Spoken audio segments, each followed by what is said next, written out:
questions? We got Paul Gasol in the building.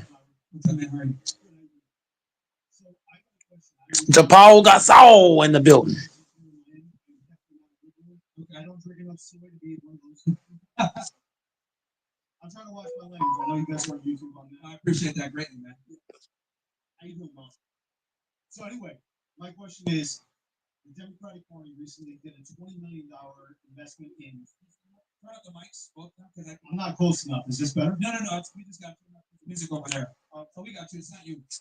But all right. So the Democratic Party put forward a $20 million proposition, and I think it was called. You talking about the Big Beautiful Bill? No. The Democratic Party in specific. The speaking to American men, the $20 million. Oh, but they put the way they put it forward though, they did it to a DEI hippopotamus and a fucking guy that looks like he's in his early 20s. Yes, but he looks like he's still lactating on his mom's tits. Yeah, no, I covered that. So my bad. I thought I didn't hear you say Democratic Party. Yeah, so Paul Gasol. the Democrats have lost the young men. It's over. They lost, right? Like the young men, because I talked about this and I'll quickly summarize. All right, cool. Since like 2008, right? Since the Obama era, we've seen like this rise in woke culture. Yeah. Right, and social acceptance. And what's ended up happening is it's cool to ostracize and practice racism and bigotry, reverse racism towards white guys. And for a very long time, white men have been kind of like ostracized and demonized as, colonizers and evil and having all this power, whatever. So, at some point, you got a guy like Donald Trump coming in who's kind of more anti-establishment. He wins, the election back in like 2015, 2016 against Hillary. I was shocked when everyone. So we won again because I think the Biden administration basically was the third term for Obama. I think that signified that men in general and young men are tired of being like, having the finger wagged at them and like, you're a bigot, you're a misogynist, blah, blah. And the left has completely lost them, the young men. Completely lost them. And Very Sports Highlights was good. Right? I think you got a big problem with people like Tom Piper are your biggest advocates. That's like people don't identify with guys like that. Painting their nails, men typically don't want to do that shit. So the problem with the Democratic Party is that it ostracizes masculinity. So the Republicans tell you to embrace your masculinity. The Democrats don't. They tell you to be, super accepting of everyone. And quite frankly, that's just ludicrous. Right? Wait, so you're telling me David Hogg is the answer to all their fucking questions? Yeah. And you mentioned that hippo that they brought in. Oh, that in itself proves that the Democrats are completely out of touch. I know. With young conservative men. Completely out of touch. Yeah. Not just conservative men, just men in general. Not even white men. Just men in general. Yeah. So my question was going to be, do you think it's actually going to work? And obviously you think definitely not. Dude, honestly, I think the Democratic Party is booked for at least the next 1 or 2 election cycles. They need like an Obama candidate to come out of nowhere and basically change the party. They would need like complete reform, dude. They would need like complete reform where they're no longer, because the thing is, they've always used the man kind of as like the useful, enemy to unite everybody, because typically Democrats, politic on like social issues, abortion, shit like that. But when you campaign from that position of we're victims and we're going to go ahead and help you guys, you have to have an enemy. And they use successful men a lot of the times as the enemy to push their agenda. They're more into race politics, abortion, social crap. Yeah, which women love. Using successful men, though, it's also helped Donald Trump realize that, all right, they're going to use me as the enemy no matter what. So let me take every 80 issue there is, let them fight on every 20 issue, that 20 side of whatever issue it is. And it's just digging a deeper hole for them. But my question to you is, what do you think that they can do to capture more of that younger man? If you were in their shoes, what would you? Yeah. New party. At this point, if they want to bring in the young men, they're going to need to make a new party. I think the Democrat, they're going to need to lean on the libertarians. Is what I think. And form some new party there, but Democrats now, as we see them, they're cool. Yeah. I don't see them winning over the young anytime soon. No, I agree. So the guy that was just stuff here. We're still in about October 7th. I see we got how's the line? Well, last question, and then we'll. All right, cool. The biggest contention I have with any IDF targets, they found sort of the civilians there. Well, they did attack military targets. That's how they were. The response time. Get the likes up, man. The like button. The IDF was so slow because they And the had sub button. towers in the command posts. Okay.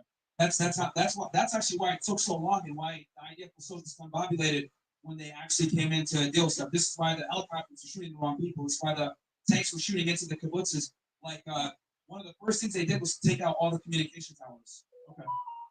All right. But regardless, I want to be clear. Like the attack on civilians is never acceptable, right? Like I'm very anti-violence, but I think you can understand something while also not agreeing with it or condemning it. And in my case, like I understand why they did what they did, but it just doesn't make it right. I think the loss of innocent life in any circumstance is a problem. But it just so happens a lot of times that Zionists don't care about life unless it's Zionist life, not Palestinian life. Yeah, I think collateral damage is inevitable in war, but yeah, it's just the ugly reality of war, unfortunately. yeah. All right, thanks. All right, brother. No, good talking to you too. How you doing, Myron? What's up, man? I'm Donnie. I just moved here from Philly about 2 months ago. I attend the Chapman School of Hospitality and Tourism at FIU. Paul's up. I just wanted to speak on a couple of things. I just wanted to say this. One of the things was your thoughts on Margaret Sanger and the eugenics movement and how that. Oh my bad, sorry about that. I was saying your thoughts on Margaret Sanger and the eugenics movement and how that some of the ideology could be involved with the. What was the name again? Margaret Sanger and the eugenics movement. Oh, man. I'm still reading up on eugenics a bit, man. So I don't know. Like, it's not my expertise yet. It's something that I am looking into, but like I'm not an expert at it. Okay, so I'm kind of still learning. From just what you've been reading, do you think some of the ideology could be a part of some of the feminist movement? Well, what I was looking at was more along the lines of race realism, right? Like IQ levels based on where people are from in parts of the world and stuff like that. That's what I was looking at. But I mean, when it comes to feminism, can you like specify the question? So basically, what I'm talking. Oh. We got DJ in the building. DJ.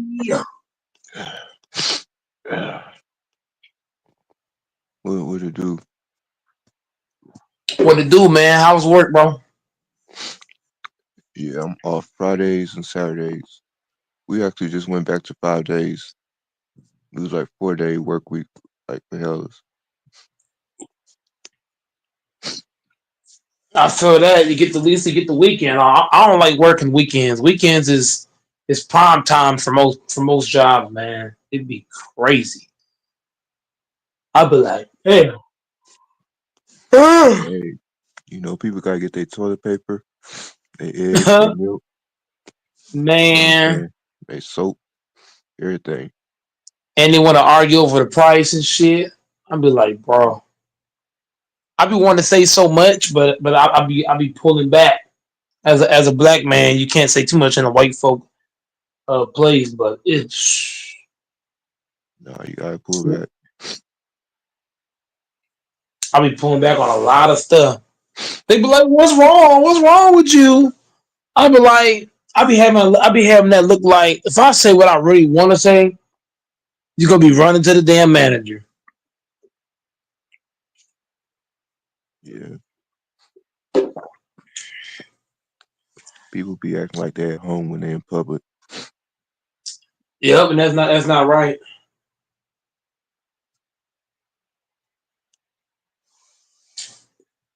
So how many chicks you seen with that with bonnets on and fucking flip flops, fucking bathrobe, walking around? Yeah, they come in the store with damn near nothing on. I'm like, damn. Yeah, I don't give a fuck. I can't go to the store like that, bro. Even if I was a woman, I couldn't do that. I'm sorry. I mean, Just to dress like that it's crazy. they look like they stank for real. I mean, I grew up with two sisters, so I know when a female ain't took a shower. You know what I'm saying? Like how they dress when they just throw something on and ain't took a shower. I mean, they dress like that. They dress like that because they know they can do it. I feel like women do shit because they know they can do it. They know ain't nobody gonna say shit. That's why they dress like that. Yeah, Versus a man, if a man walk with his shirt off, he can't do that. You can't, you know what I mean? But a chick can come in wearing damn near nothing, and it's yeah. no big deal. I don't give a fuck. I'll walk around with my shirt off. I don't give a fuck. No. I'm talking about if a man go to a store, go in the store, want to shop with the shirt off, he can't do Yeah, that. yeah, I'll do But that. then a woman going there, you know what I'm saying? She ain't wearing Yeah, almost nothing. No problem. shit. She better have on a training bra or something. I feel like you should only be allowed to wear a training bra if you got a flat chest or you got a C cup. If you got if you got double D's or triples, if you got double D's or better, you should not be allowed to wear just a bra. I'm sorry, bro. That's too much jiggling around in front of other people.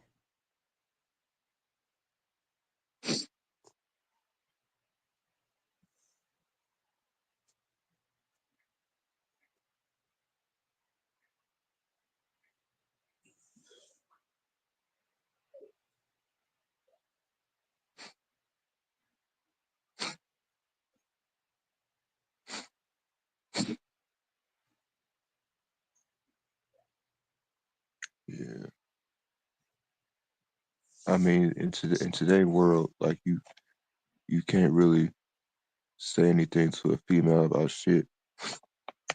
Like it's a crime to even It, see, it's a crime to raise your voice they for get to the talk all this female. shit about us. It's a crime to raise your voice for the female. But a female she can call you a bitch, a fuck nigga, this nigga, that nigga, call you out your name, see all kind of shit. It's no big deal. But then the man Yeah, raise his voice. Oh, he's the bad guy. Man, that shit crazy. I mean, they don't even listen to older women. Like, remember when Monique had came out and goddamn me recently, Claire Huxtable came out. You know, what's her name? Felicia. They don't even listen to the elder women. Ain't Nope. nobody telling shit. No, you can't. The only thing can stop them temporarily is some good you know what. Oh damn. I'm just being real. No, I That's the ain't only way to saying. slow them down.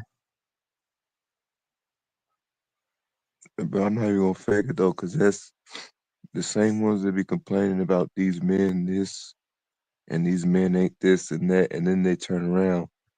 The next video they say, "How come ain't no men approaching us?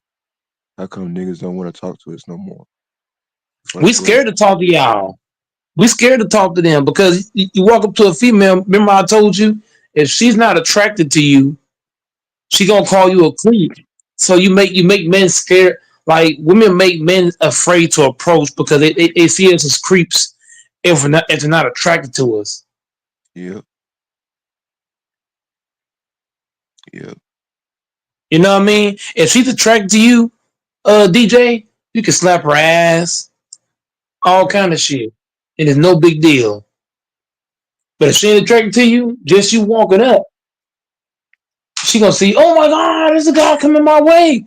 But if she's attracted to you, man, you can do whatever. She'll probably give it to you on the first, first sight. Yeah, She's willing to smash all kind of shit. She'll talk to you, laugh, all kind of shit, no big deal. But if she ain't attracted to you, oh, you're an automatic creep. Which is why a lot of men don't approach. A lot of men is like we as a man we feel like our stand like we have to be at a certain level to approach women now because you approach a woman now wearing regular clothes, you know what I'm saying? That ain't gonna cut it. You gotta have a nice Yeah, cut hair. it's Your beard different. gotta be trimmed. You gotta have nice clothes on. You better have a nice car. Like, bruh. It's just different from our parents' generation because that all they needed was like all a nigga needed was my job. Like a few decades ago, me just working at my job, I could support my whole family, buy a house, get married, Mm-hmm. $41 an hour. You know, like, but they didn't fuck the game up so bad. I gotta make 6 figures and still be living paycheck to paycheck. Yep. And and females ain't don't even consider you if you're not making 6 figures.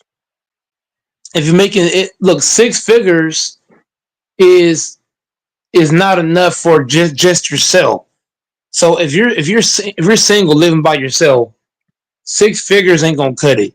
So you throw a female into that, right? Yeah, You really gonna need 12, 15, probably 16 figures. You have to be making bank because most of that money gonna be going to bills and her, bills and her, bills and her, and don't let her. And look, don't fall in love with her and have a kid. shit. This dude said 16 figures. Look, you got to add it 16 zeros. up. You got to add it up. 6 figures is barely gonna cover your bills. That's not even talking about food. That's not even talking about gas. That's not even It, talking about it paying for her depends on where you stay. nails, her hair, It her depend. It clothes. depend on where you stay. But I'm saying like, and they don't even know what Shit. they're talking about. Because if I'm a plumber, which I'm thinking about going into that trade, and you tell them I'm a plumber, like they don't even they all they thinking about is toilets and sinks. They don't even know how much motherfuckers get paid. That's still not gonna be enough. A computer That's can't still take over a plumbing job. AI can't take over plumbing. AI can't do, you know, it can't do electrician work. AI can't do HVAC. These fucking, I mean, they don't understand. Cause you come home from work dirty and shit with a helmet on and boots on and shit, and your clothes all dirty. They're like, ugh, you don't got on a suit. You're not an entrepreneur. But I'm making hella money because I'm a working man. They don't respect a working man. Like shit. yeah, I come home from work dirty every fucking day. I don't make shit. But it's like I'm not even gonna fake it. It's hella female. Well, it's not hella female.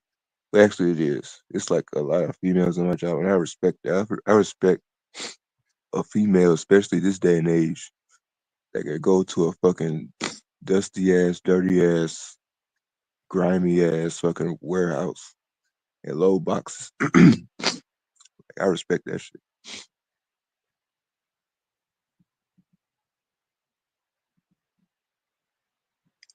Like a lot of females out there, they willing to do what they gotta do. yeah, but some females don't like all the females that do work jobs. I respect them because a lot of females out here they're on OnlyFans and they doing triple X as a job. So shout out to the ones out here really getting it.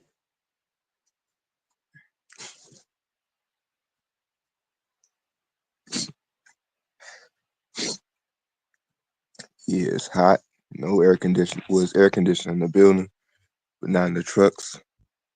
Like, and they don't be complaining. I don't hear none of them complaining. Only when the supervisors be on bullshit, you know, or but yeah,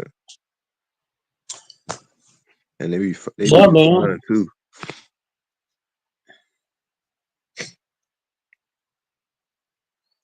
They be working security and shit.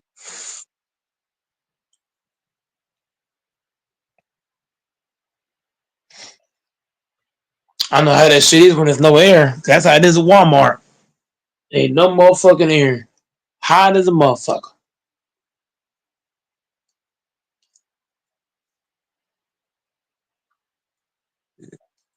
Well, they got air conditioning at Walmart. No, they don't. Not at my Walmart. The one I'm working at, Mike, they Mike, got no okay, air. okay. Let me ask this then: How you gonna have hundreds of customers in and out your building without no air? You think they gonna come back? Because they don't because the air has in the air, like customers are shopping because there's food. Like they buying their food, but there's no air. Customers ain't really complaining about it. I complain about it because I'm like, bro, as a worker, it's hot as fuck. We need some air. So the customers ain't saying nothing, but I've been saying something. Every time I walk in that motherfucker, I'm telling the manager, look, where the fucking air? I'm saying it just like how I told you. Where the fucking air? It's a damn shame. Like y'all making too much bread to not have air in this bitch.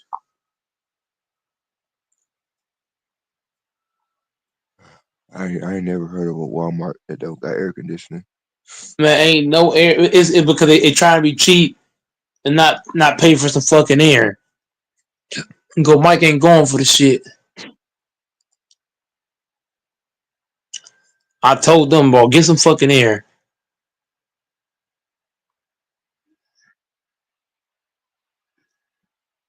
If this was the winter time, I wouldn't care. Because in the winter, you can sustain not having air. But this time of year, bro, it's the wrong time not to have air. Shout out to Straight. Hey, Straight, pull up, bro. Hey, Straight, pull up, man. To the guy named Primo. Straight Primo, bro. Hop on the panel, dog. Get your ass in the building, man. Where the hell's Doors, man? Where the hell's Debates, man? I'm about to hit LaFonso. He might be asleep. I don't know if he is or isn't,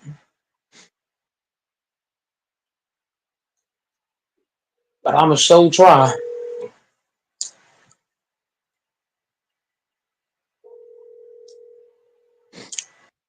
Yeah, But yeah, man, that's how it is. My job too. We got a lot of females, man. I try to not talk too much with females at work because I already know how I am. And when you know how you are, you try to remove yourself. So when it comes to females in my job, customers or workers, I keep it short. I keep it real short and real simple. wait, you said you know how you are, like what that mean? As in, if I see something I like, then I'm gonna go holler at you. I ain't saying I'm gonna disrespect you, but if I see something I like, I'm gonna definitely speak. But And, but then and nothing wrong with again, that. no, but here's the problem with that. Remember I told you, if they're not attracted to you, then they're gonna say, "Oh, manager, this guy was," you know what I mean? Yeah, I don't want to get caught with that at work, which is yeah, why I keep it short with females. I keep it real short and real simple. When they ask me a question, I don't do nothing extra. I keep it short. I keep going. You ain't about to get me to say something. You know what I mean? That I don't need to be saying because I am on the job. If I'm off the clock, I don't care, DJ. If I'm off the clock, I don't give a damn. But if I'm on the clock, I got to think about that. I ain't about to let you drag me on. I'm gonna get the fuck away from you.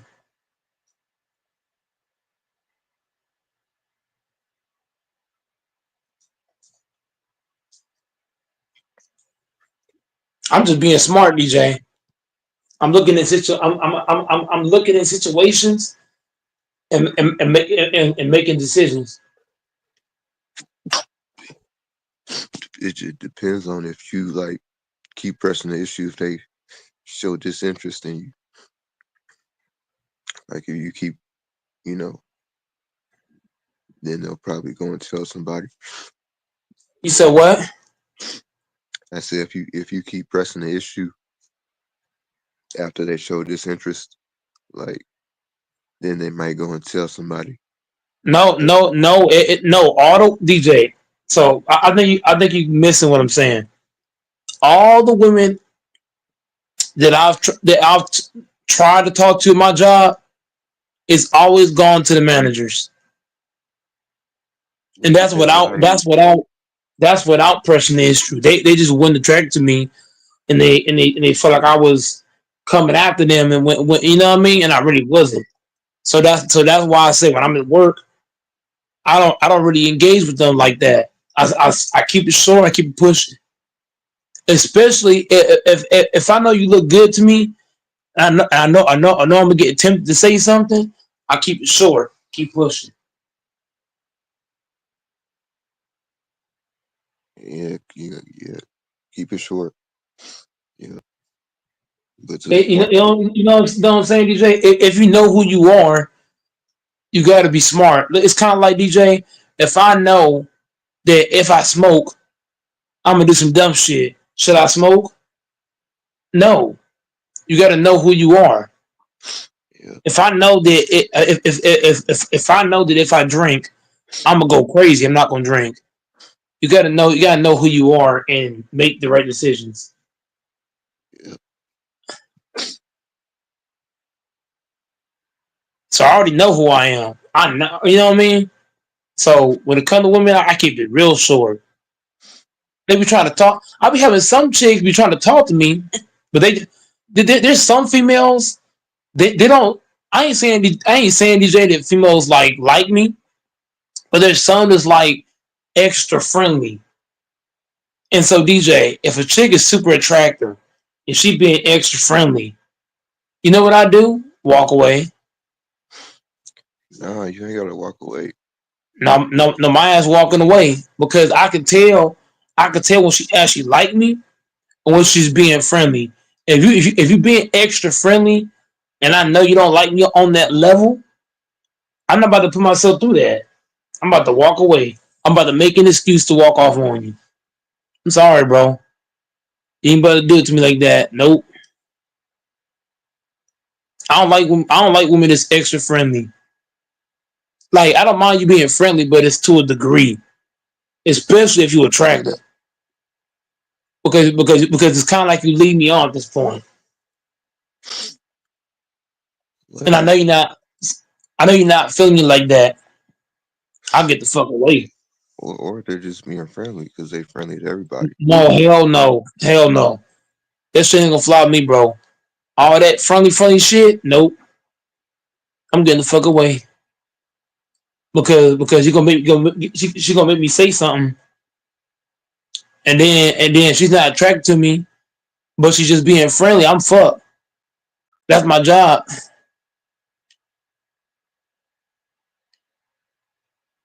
I get the fuck away, DJ. I move. If DJ, I already told you. If I'm off the clock, I don't care. I'm going all out. But at the job, no.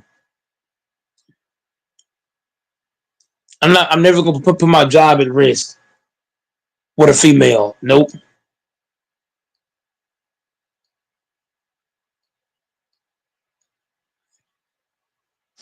All that friendly shit, I be hating that shit.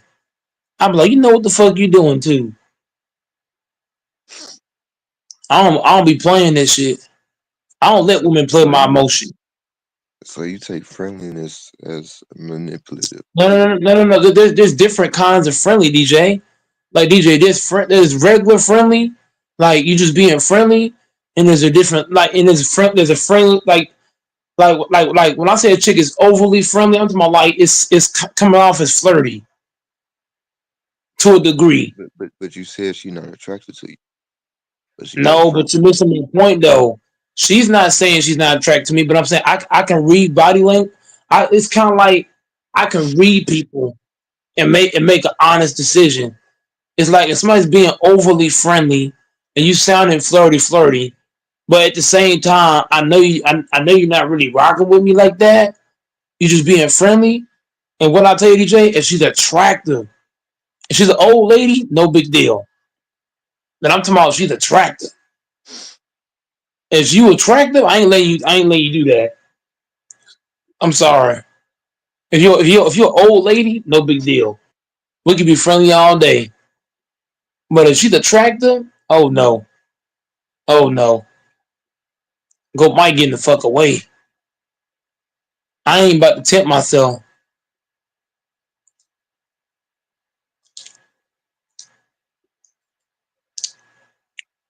I ain't about to let you do me like that, bro. If you know something that works with me, be quiet as fuck and nonchalant, and that see, bro. When I tell you these same two girls been staring at me for like months, but they'll be playing it so quiet and shit. Like I didn't know they was gonna like keep giving me attention like after months. Cause if you Yeah, don't yeah. if you don't feed them attention, they don't know. Cause it's hella dudes that be giving them attention and shit. If you don't give them attention, they actually want you more. Right. I be having some chicks like that too. I don't be paying them no mind. They be want to talk to me more. Because I wouldn't even try to talk to them at all. I'd be like, damn, they should be fucking with me though. If she's attractive, bro, I try to not even get into all that at work, bro. You different from me. I be moving. They be like, have a good day, go Mike. But my ass start running. I don't want no part of this. Not. I love women, but women to me, I feel like I said, when I'm on the job, I don't want to risk anything, bro. Because if she's not attracted to me, I'm fucked. My ass gonna be in the upstairs office. So I just try. I try not to put myself in in those predicaments. I've done it in the past, but as of the last couple of weeks, DJ, I've been staying away from that.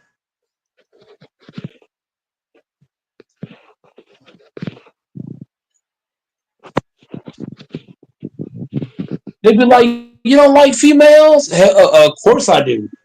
But at the same time, I ain't about to put myself in a predicament to where if she not feeling me, and I'm fucked. No, no, no, no.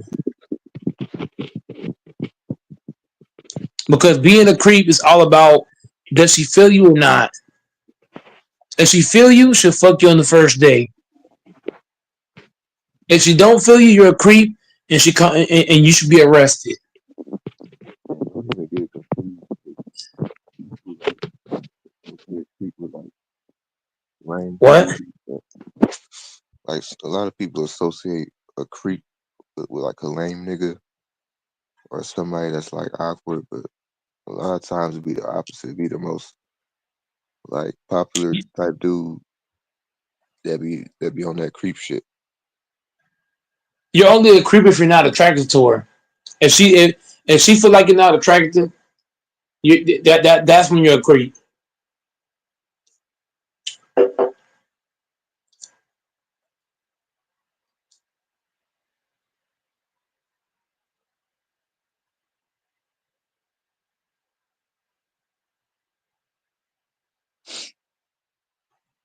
Right. Like that one high school basketball player. What was he, college Miles something? Shit. That had that girl killed because she rejected him because she had a boyfriend. He's like a star athlete, nigga, and threw his life Who away. who killed the girl or the boy? No, the basketball player had her killed because she rejected him. Only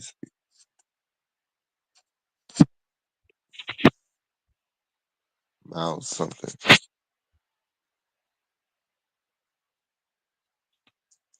Yeah, man. Like me personally, I don't care about rejection. What I hate about women is when they call you a creep all because you wouldn't attract them. That's bullshit. And don't be lying about you got a boyfriend and you fucking don't. Just be straightforward. Look, I ain't rocking with you. Okay, cool. All that fake shit. It's a lot of fake shit out here.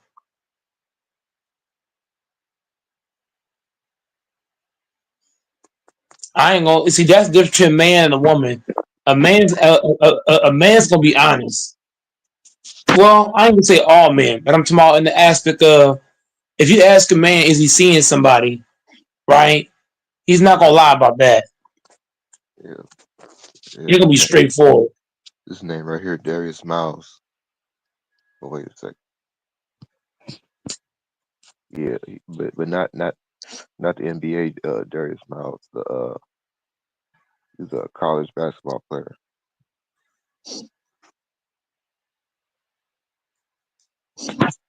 Alabama Crimson. We got infamous in this build, man. Let's go. Let's fucking go, man. Hey, what's up, Playboy? Can't stay too long, but listen, man. Why is everybody out here on these YouTube streets talking like the Pacers already won the championship, man? I'm hearing some so-called experts talking like the series is already over. This is some weird shit, man. Yep, and that's why I say absolutely let them win game one, so that everybody can put the money on Indiana, and people gonna look stupid when they win the next 4 games. Because here's the thing I don't understand. This is coming from people who are knowledgeable about basketball. Are we forgetting? Let's not forget, and correct me if I'm wrong. I could be wrong on this.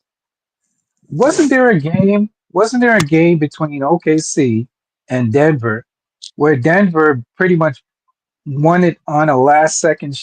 Denver won it on a last second shot, Yeah, right? people. Yeah, casuals don't understand that stuff you're saying. So let me break that down for a quick minute. The reason why I say that OKC's been in the situation before. It's happened before. This is nothing new to them. They've lost games with last second on the last second basket.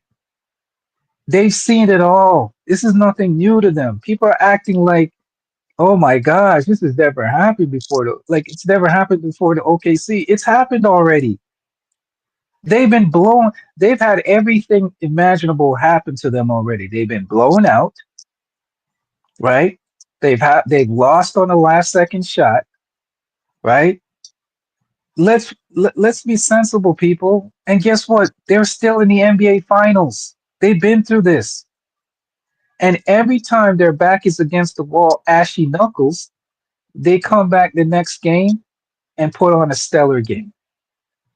Why are we acting like people are acting like the first game in the NBA Finals, Indiana blew out OKC?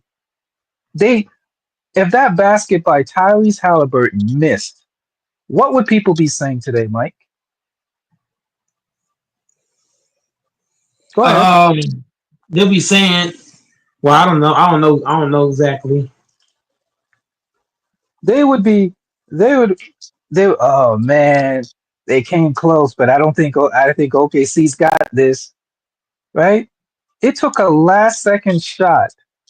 You can almost argue. I'm not going to go and say it's a fluke because again, these guys are professionals. They won on the last basket, a last second basket. Now, am I saying that there's not concerns? Yes, but OKC is going to get back into the lab and they're gonna clean up the messes. They don't have to make no. I think Mark Gavinol, whatever his name is, he panicked. He panicked and went into the game. He should have kept the same lineup, but he made changes, and he shouldn't have done it. He should have just stuck to his guns. Here's the thing: what do we always talk about in basketball, Gold Mike? We always talk about, listen, you don't adapt to your opponent. You allow your opponent to adapt to you. You just play your game and let them try to force themselves to adapt to you. Mark Gavinol, he adapted to the Pacers. I don't know if that was a rookie move or hey, there's an echo. Hey, Doors. Yeah, you got to fix that echo. So that was a rookie move, in my opinion. You don't try to adapt to your opponent. You allow your opponent to adapt to you. Now, throughout the game, if things aren't going the right way, you can make the changes then. But the start of the game, you don't make those changes because I think he left out. Who did he leave out of the starting lineup? Wasn't it Hornstein. he made a switch? Yeah, he took out Hornstein and put in Case and Wallace. He swapped Hornstein with Case and Wallace. Need to go through an alcohol test. They need to be pulled over. Everybody on these YouTube streets to be pulled over and take a breathalyzer test or take a street sobriety test, man, because y'all be talking crazy, man. Y'all talking like Indiana's already won this series, man. Like, yo, it's game 1. The series hasn't even started yet. Y'all calm down and pump the damn brakes. Lord have mercy. See, I tell you, man. Now, when OKC comes back, and let's say hypothetically they come back and they blow out this team, what y'all niggas gonna say then? Y'all I ain't gonna weirdos, man. I ain't gonna lie to you. I don't think OKC can blow out Indiana. Indiana plays so hard for 48 minutes. I don't think they're gonna be able to blow them. I think OKC's gonna have to win a close game because Indiana they play so hard for so long. You're not gonna be able to just blow them out. But I do think you're gonna have to be able to win some close games by 5 or less points. Indiana plays too hard for too long. Like they never stop. Like they play like a bunch of Michael Myers. They're always coming. They're always why running. did you say yesterday, gentleman sweep or sweep? No, I What changed? still gotta be. No, I'm not switching. Did I switch Infamous? No, I still got OKC winning in 5. But I'm saying they're gonna have to beat them in close games. They're not gonna be able to just run them over how they did other opponents, beating about 20 and 30. Because Indiana does something that to T-Wolves, if you watch the T-Wolves Infamous, the T-Wolves and the Grizzlies, when OKC played those teams, they were able to beat them by 20 or more because those teams just gave up after a certain point. I shouldn't do this, but I'm a crazy bastard. No, that's a good point. You wanna bet 25? I'll take the Pacers.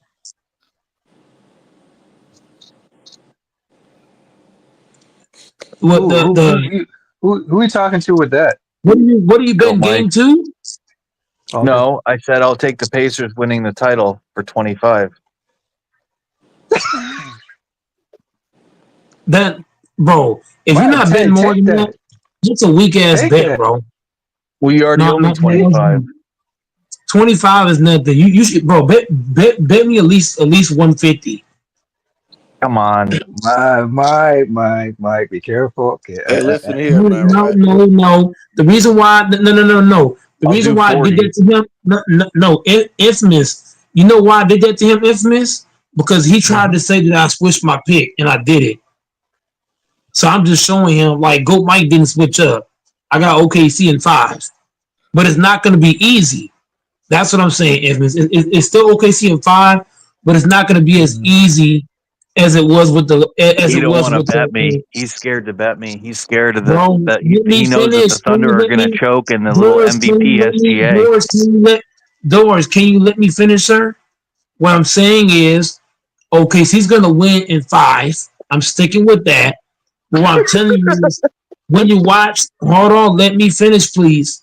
When you watch Memphis and you watch Minnesota, what did they do when they play OKC? After a certain point, they just gave up and quit, and OKC just ran them over. You're not gonna run over Indiana. You're gonna have to beat them in close game. You're not gonna be able to just come in there and punch them with an elbow and a fucking gut shot. You're gonna have to hit them with Be an up 30 axe. points. Be up 20 No, points. no, you're not gonna be up, bro. You're not even fucking listening.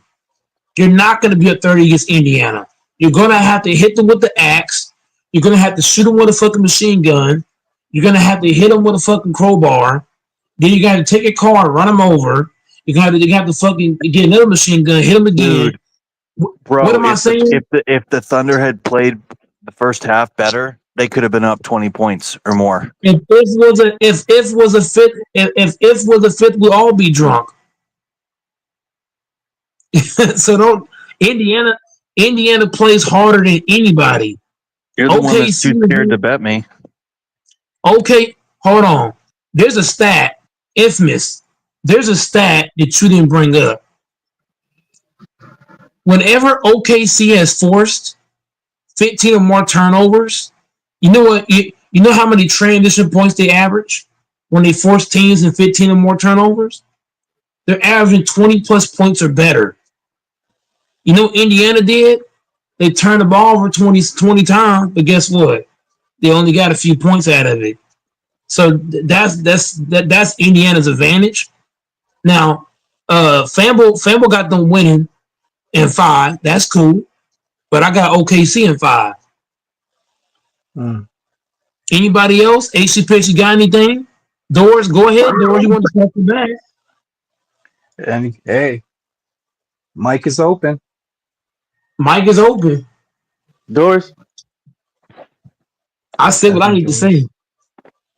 I want the underdog to win. Why do you want the underdog to win? Just out of I curiosity. want to see history, man. I want to see just like it was cool to see the Raptors win their first title. I want to see the Pacers win their first NBA title. They have an ABA title. The Pacers are not going to win. The Pacers are not going to win. Bro, if the Pacers win, now look, I already said OKC in 5. But if the Pacers somehow magically win the series, Rick Carlisle, he should get free food in Indiana. And on top of free food, Rick Carlisle's contract needs to be reinstated. They need to give him a fucking max contract. If he somehow beats OKC somehow, Rick Carlisle, he should get. Am I lying, infamous? He should get a 6-year deal, right. not 5, not 4, not 3. He should get a 6-year deal of some mega. You know what I'm saying? Some mega contract. No, you're right. But did you hear that? There's a joke going around that's saying that whoever wins the title, they should give Paul George a title as well. Give Paul George a ring. No. But did you hear about? Guess what? He was involved in both superstars being on their team because they were saying the Sabonis trade, right? Remember, they traded Sabonis to get Halliburton. Remember, they traded Paul George to get Sabonis, and then they traded Sabonis to get Halliburton. Remember? Yeah. Paul George, he was. And remember, we all know about the OKC side of the trade with Paul George. Yeah, they said, well, both star players, it came all through Paul George. All through Paul George. Both star players came through Paul George. What kind of logic is that? Paul. Halliburton came through with Paul George trade. SGA came through with Paul George trade. If Rick Carlisle, I'm gonna say this again. If the Pacers somehow magically win this series, Rick Carlisle deserves a 6-year deal, mega contract. I ain't talking about no regular contract. He needs a fucking 6-year deal, a mega deal. Mega deal. Hey man, I got a bet, man. Hey, what's going on, bandwagon? Hey, listen, Infamous, right? I tell you what, man. I'm gonna put my nuts on the table, right?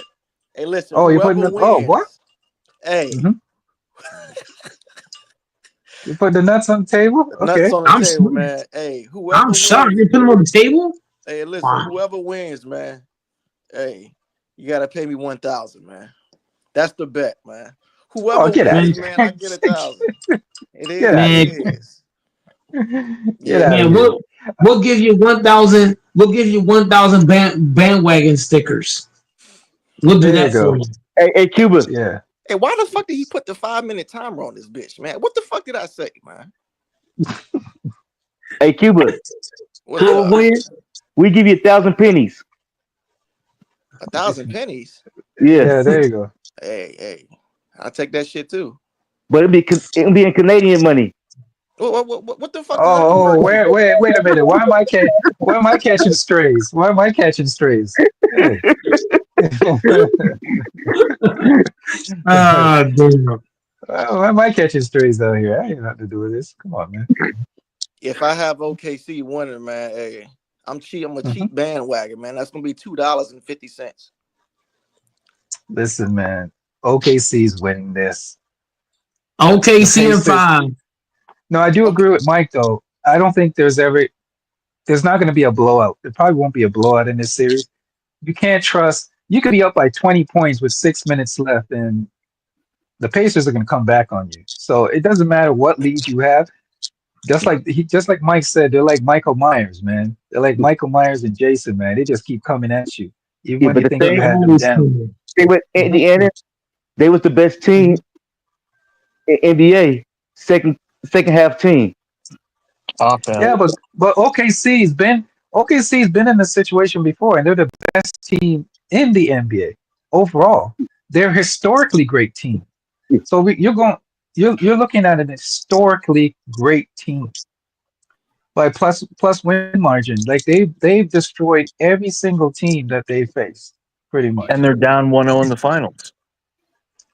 Yeah, but it's just one. They lost by Yeah. a last second basket. Come It on, doesn't y'all. matter. Hey, Why are It we doesn't acting? matter if it's Why the are we last acting second. It like doesn't matter if it's the last second and they were ahead the whole game. It doesn't matter. They lost. bro? a Canadian nigga, listen, right? Hey, listen, Go They ahead. lost Indiana. one game. Hey, Boo-hoo. listen, Indiana got the tall Steph Curry on their team, man. Oh, What? don't start that nonsense. This is Indiana's Real, moment. who said that? I think it was Real Debase who said Real that deal. nonsense. No, they Real got Debase said that bullshit. the tall Kobe. Oh, Jesus Christ. Oh, Chet Well, Holmgren let beats him those out, y'all, little kids. folks. y'all need to be Hey, drug tested. hey, Y'all need I to be gotta drug ask a tested. quick question Chet to the guy Holmgren that is a named showboat. To the guy named Valentino Love in the chat. Bring your ass to the panel and explain to me how OKC is gonna just let these niggas win game 2. That name, Valentino. first of all, that name is extra moist. What kind of Dude, name that's is Grinch. Valentino That's is the Love? name that Grinch would use. Valentino. What Yeah, the fuck is going on, man? Yeah, Valentino, get your you ass in might as this well team. you might I as well put put money. You might as well put Bobby in front of that Valentino.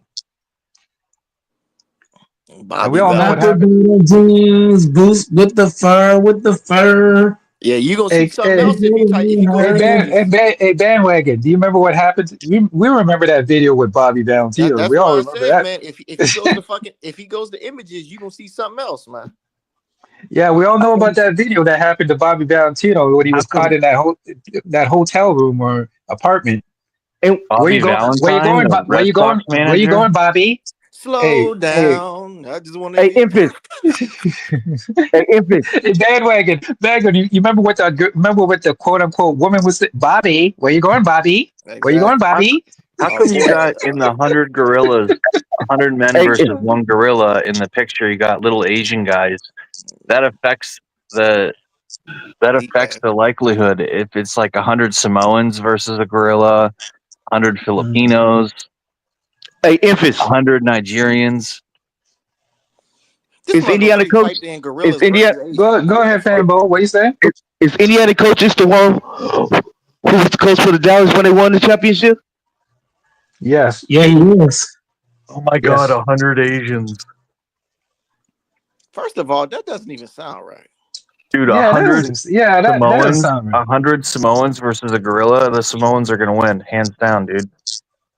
Oh yeah, Bro, I got a bone to pick with you, Mike, too. How many times I'm Lakers been listening. to the final? What? How many Oh times your my Lakers been god! to the final? Look at the guys. I believe the Lakers been to the finals. I was looking at yesterday. It's between 31 and 32. Yeah, they've been Damn. 32 times and only won 17. AI summary is gay.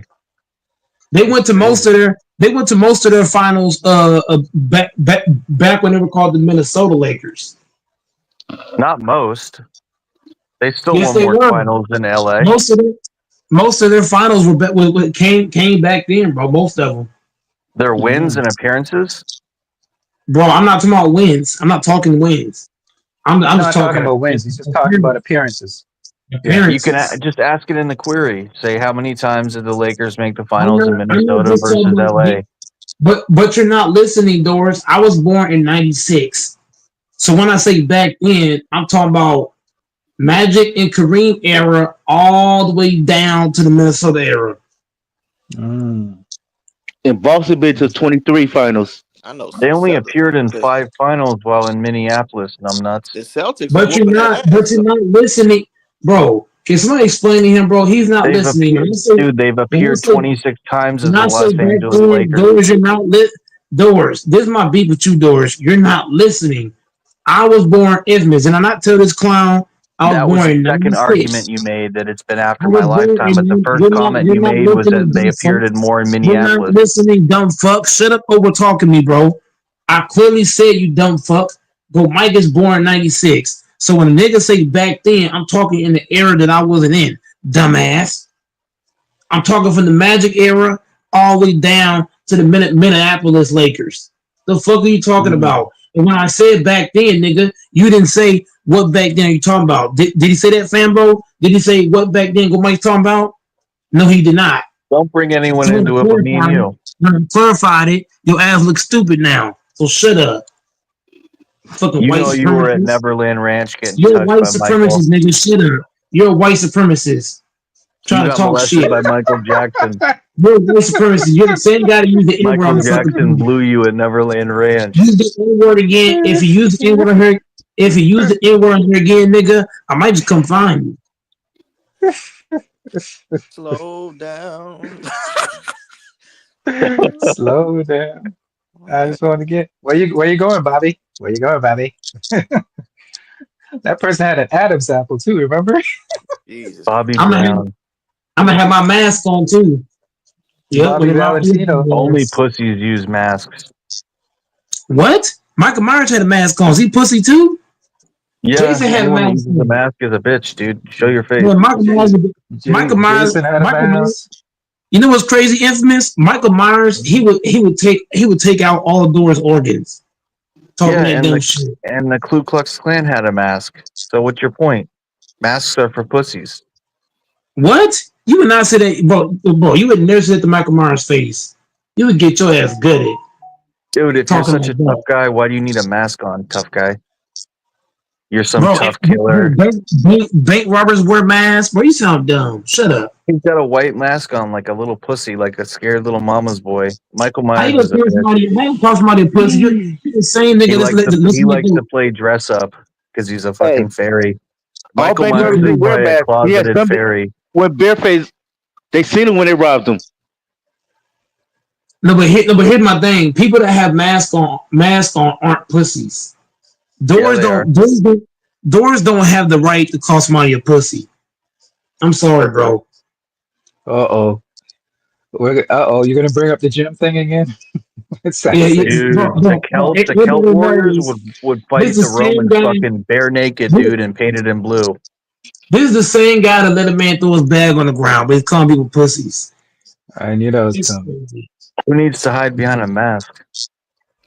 Once Unless again, you're on a Doors. battlefield, like Once again, fucking Doors. You're trying to be black. You're trying to be couples. black. And you're not black. So shut he's up, stalking couples and he's in a mask. What a pussy!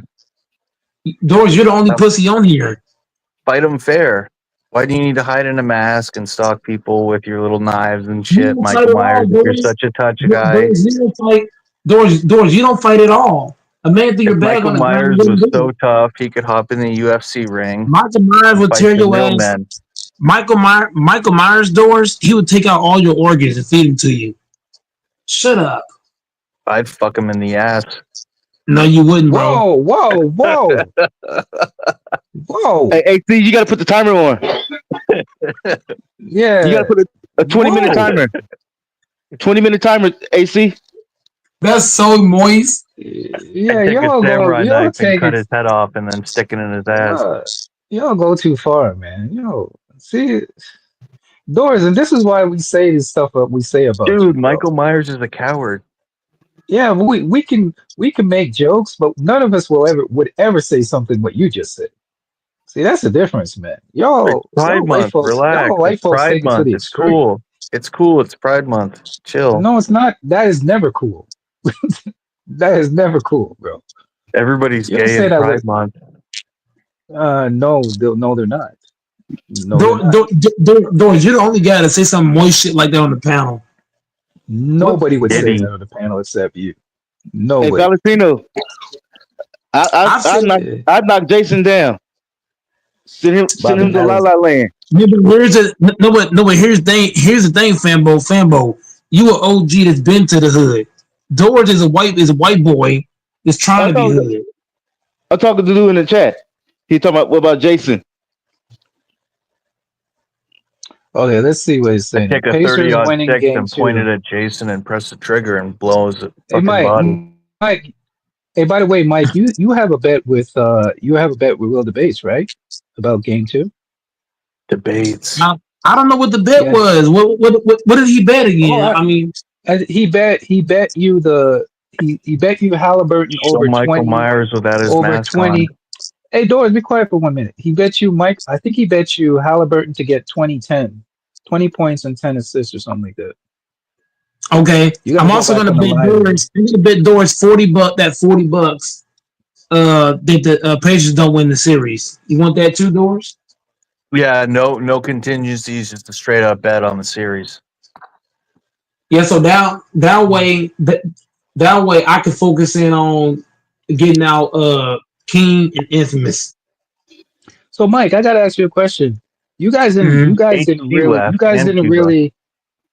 But wait a minute, that bet is not a solid bet because is it? So, one's if Halliburton gets over 20 points, but he doesn't get the assist. Like you guys didn't clarify. He has to get both. No, he has to get no. He has to get both. You got to get both. Yes, you got to get 10 okay. assists. I think You that got was to it. get 10 points. Oh, was it 10 rebounds? Yeah. Was it rebounds or assists? I can't remember. No. Don't take my word for it. Go and check. It was strictly assists because remember the base was on here bragging about Halliburton he had all these assists, man. Remember that? He was talking about that just last night. No, last night he had 10 rebounds. No, but you're not listening. The base did not talk about. I didn't hear him talk about rebounds. What I strictly heard him talk about was how Halliburton could play make and how he could score 25 points. That's what I heard from the Bates. So that's what that's what the bet is. The bet's about the assists and the points. You got to get 25 points and 10 assists. Hey, Mike, you might have to go. YouTube, man. You might have to go listen to it again to make sure. Yeah, don't I already know what the bet is because like I told y'all, I heard the Bates verbatim. He talked about how Halliburton this game. Y'all must have forgot when the Pacers won. Did y'all just forget how the base was talking about Halliburton when they won the game? He's talking extra spicy. He was talking about the rebounds too. Halliburton was getting rebounds. No, but that wasn't what the bet was. He was trying to bet. Remember, he was trying to bet Infamous that Halliburton was going to get 25 points and 10 assists. He was trying to get that bet to Infamous. Infamous didn't want it, so I stepped in and took it. Hey, Mike, you should call the debates and tell them how important. That's what the debate. I wanted the series, and he backed down. He backed down like a punk. I wanted the series. I was like, okay, put your money where your mouth is. Put your nuts on the table. I said, let's do the whole series. And then he backed down. All of a sudden, he's like, nah, man, we can't do that. We got to do game to game, dog. Got to do game to game, dog. You know he is. Come on, man. You gotta stand on your nuts. He was so confident. I said, okay, let's do the series, man. Then he backed down. Couldn't say it with his chest. Yeah, Somebody called the base. Somebody called the base. Tell them to hop on. But I know what the bet is. Fembo trying to act like I don't know what the bet is, and I do, because I heard him say it. He was trying to give it to two of them. I think you should double. I think you should double check it though. Did y'all lock it in? I don't need to double check it. I already know what the bet is, bro. I know what the bet is. I could have swore the points were in it though. I think it was points too. Y'all talk No, about but how that's soft what I Eastern just Conference said. is. Did y'all not hear me say? Hold on. Infamous, did you not hear me say that? The bet I thought is you about said- the points. It's about the points and the assists, not And the the rebound. assist. Okay. Not the rebound. It's the Okay. points and the assists. Did he say lock in? We don't bet like that. We niggas. I do the locking. Hey, I don't care, man. We gotta Mingle lock it in. Jesters If in the it's not- house. Infamous is the only it's guy. not- if the bet- Infamous is the only guy that has that slang with lock in. Everybody else bets their own way. No, I lock it in because a lot of people could say, "Hey, man, I didn't lock it in. We didn't confirm it." Locking No, but the confirms base it. is but here's the thing, Infamous. The base is from Grand Rush, Michigan. He not gonna cheat you, bro. Yeah, I lock it in, man. I don't take chances. I lock it in. Well, we already locked in because he was trying to give the bet. Remember, Infamous, he was trying to give it to two other people prior. Mm. And that's when I said, Hey, "No, man, I'll take." Listen, I'm still my OKC bet is still up there, man. I'm still taking OKC to win the series. So anybody Mingle wants to grab Jester, it, who you it's got up winning there. the series? Mingle Jester, who you got winning the series? Pacers. Mingle. I don't know when y'all started jumping on the Pacers nuts, man. Like, No, I got y'all are weird. OKC. Okay, so so me and Evans got them in 5. What do you got them in, Mingle? No, I don't got them in. Wait a minute. I don't get them in. I don't have them in 5. No. What do you No, have? I don't Keep me out of that one. Okay, so what do you have them in? I I've have been them a in 6. Pacers fan ever I since have them in Malice 6. in the Palace. Infamous has them in 6. I got them in 5. What does Mingle have them in? 6. Dang, I y'all got them in both. 6. Hold on, both of y'all niggas is blind. That's crazy. I got Pacers Indiana in in 4. 5. I Pacers got in Indiana 4. in 5. Pacers No, in the 4. Who Pacers are said? Who sweeping. said? Who said that George. nonsense? Dorothy It's not kidding. gonna happen. They're gonna do it in honor of Ron Artest. Meta World Peace. Pacers in 4. I think you're drunk. I think you need to go Yeah, take a nap. somebody on Get drugs. sobered up. Yeah, sober. You need to sober up.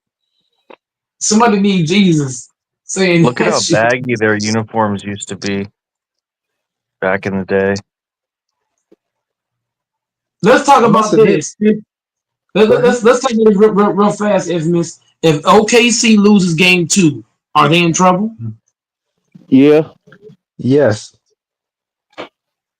Yes. Okay, tell I'm me not why. gonna lie. I'm not gonna sugarcoat it why. because You want to go Okay. to Indiana 0-2.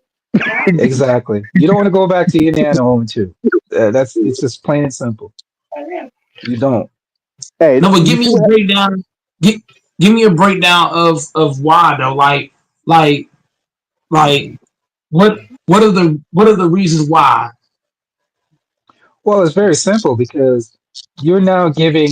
You remember they played a pretty bad game, right? And won.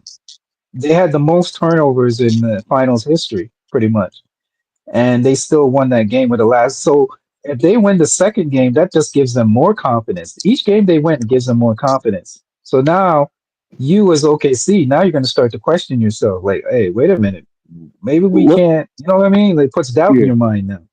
Yeah. Yeah. You go to Indiana 0-2, and that you going to their stadium, the crowd gonna be loud, and this a must Yeah. win for y'all. It's a must win. You gotta win game 3. And let's be honest, Fambo, look at the teams that Indiana took down. They didn't take down some easy teams. You know what I Yeah. mean? They had a harder run. They took down. You remember they took down the The Bucks, Cavaliers. Yeah, the the Bucks, Cavs, the the Cavs, Knicks, and now OKC. and Mike made up Mhm. every excuse. Well, this guy was hurt on the Cavs, and this guy was hurt on the Bucks, and this Well, happened, he's and right that though. happened. He is right though. He is right. I mean, now that I think about it, the Dude, Cavs they did took have a down lot the of injuries Cavs, though. The dude. Cavs They had a took lot of down the injuries though. Cavs. Yeah, even the Bucks had injury because you got to think about it. Dame Dollar was out Dame of didn't shape. play. Mhm. I mean, Dame came back, but you know what I'm saying is Miss Dame went out for a few weeks with a blood clot. So he came back in game 3, and he And was got still injured looking like he again. was injured again. Well, the Yeah, Knicks were healthy. he tore his Achilles. They And beat the then healthy ass Knicks. and then in the Boston series, you know, No, who They was didn't it? play Boston. They didn't play Boston. you're talking Who about the the other Didn't play team? Cavs. Boston. The The Cavs. Cavs. The Cavs. Garland missed the first 2 games. Mitchell missed the games, hurt in one of the games. Mobley Mhm. missed the game. Like, bro, we can't overlook that. If Indiana beats a healthy OKC team, that clears out all that Mhm. entirely. That's true. Yeah. And they beat the Knicks, which is at least something. No, but they was hurt. No, but don't do that either because Towns Knicks was hurt. hurt. Towns was hurt with a knee injury. He had a bad knee. He had a To bone be fair. bruise. He had a bone bruise he was playing with. Well, half the Celtics was hurt, and no one's giving them an excuse. Y'all the Who cares defending about the champions. The fuck? Y'all the defending champs. Nobody cares about the Celtics, man. Y'all the defending champs. When you hey infamous when you are the defending champs, Mm. people don't give a fuck if your whole roster hurt. You ain't getting no pass. You're the defending champions. We ain't hearing that. Y'all just won the chip last year. We're not giving y'all that Hey, shit. Nope. and y'all gonna suck even more next year. Fuck Boston. Y'all gonna It's not looking good, Boston. but Yeah, miracles next year Y'all y'all happen. doing it, boys. You talk all that shit except about the infamous and Fambo. Remember how Dor was talking all that shit? To what Boston gonna do this, that, and the third? Oh And they ain't do yeah, shit. yeah. He was talking big People, shit. We you're all talking were. extra spicy about Boston. I He was believe in talking miracles. smoky. Yeah, I said we were going to repeat. I thought we were. I was wrong. We He all was must have been saying that about drunk. our team. You was too. You saying y'all going to the final too, Mike? No, but here's the difference, though. Doors is coming off a championship, so it's different case scenario. Me saying it don't hold too much weight because Lakers ain't done shit since what 2020. So me saying it really doesn't mean anything. But Doors saying it means something because they just came off a ring just the year prior. Listen, if the Pacers beat OKC, that is a great feat because as far as I know, there's nobody on the OKC team that's injured. That's a fully healthy team. Yeah, That's a fully healthy team. And that's what I like about this finals. We have 2 fully healthy teams pretty much going at each other. I like that. So there's really no excuses on either side. no excuses. No excuses. Nope. Can't say this guy was injured, this star player was injured. Nope. Everybody's fresh, ready to go. So it's impressive. If we're being real, man, Indiana was just better than New York because everybody forgets that Indiana beat them last year too. Yeah. I New wonder York what's is, going to happen in New York in the offseason. What moves they're going to make. well, they already made one of the biggest ones, getting rid of Tibbs. The Knicks is just the Knicks. Was that deserved? Yes, I think so. Yeah, because Tibbs had lost the locker room because they had audio of certain players. Certain players was getting mad at Tibbs for overplaying them. They were saying that Tibbs wasn't he wasn't giving guys breaks. So once you lose the locker room, then you're gone because that's what happened to Mike Malone. He lost the locker room and he was like, you know what, you gotta go. I heard that the latest rumors they're trying to get Giannis. That's what I heard. If I'm Giannis, I wouldn't want to play for that shit show. Giannis in New York would be big though. That's a big market. Oh, they would love him there. Don't mean you're gonna get him. Yeah. It's a long shot because if Giannis gets moved, it's gonna gut a team. It's gonna gut your team.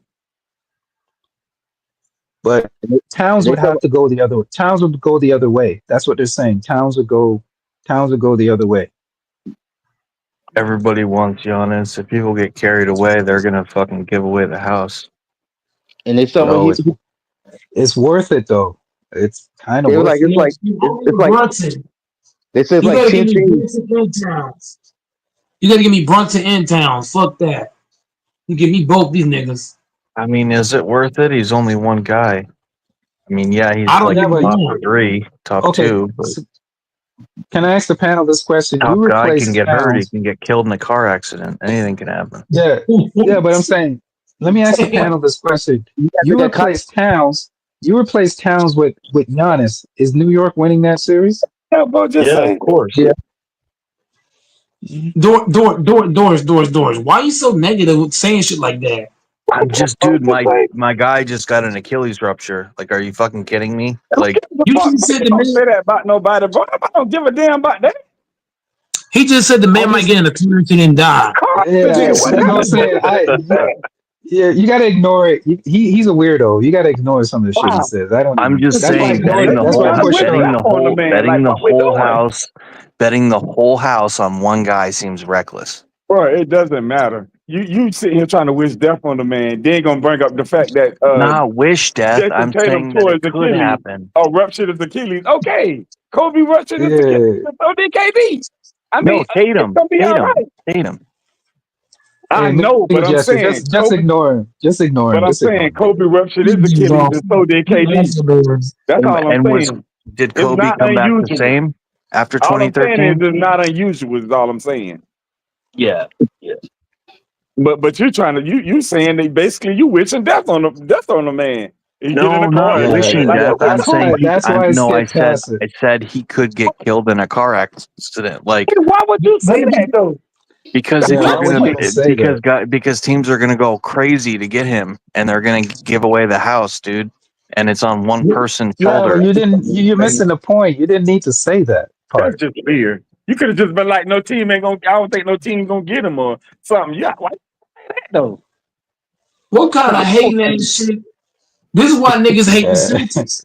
This is why we hate the Celtics. Because Celtics fans like this, that talk like this, you make us hate the Celtics even more. Saying shit I like want this. I want every other franchise to burn and fail. Yes, I'm angry. I You're a get poor that. My goodness, you're a with the poor death on people, representative. though, Doors, No, I you're a don't want poor anyone to get representative hurt. of your team. You're a poor I don't want anyone to representative get of the hurt. going for Celtics. your team, and I can understand you love your team. I understand all of that. But bro, I didn't wish ill will on him. I just said the There's man a could get limit. hurt. There's a limit. He's You did not 30 say get years hurt. You old said get in now. a car accident. You didn't say hurt, People man. die from car accidents, like literally Yeah, all the time. you wish Dude, death on the I'll dude. let him get Tatum and then get Giannis. They get a younger guy. We'll give him Rue Holiday. We'll give him Porzingis, Hauser, Giannis, Brown, and White. And Pritchard, dude. I'm gonna say it like this. It depends on what Milwaukee wants. Let's give him a taste of his own. No. Let's give him a taste of his own medicine. What if Jalen Brown get in the car accident and pass away? Then what? Oh, here we go, bro. It ain't an That eye would for be an eye. We ain't gotta do that. devastating. It ain't an eye for an eye. We ain't got to do that.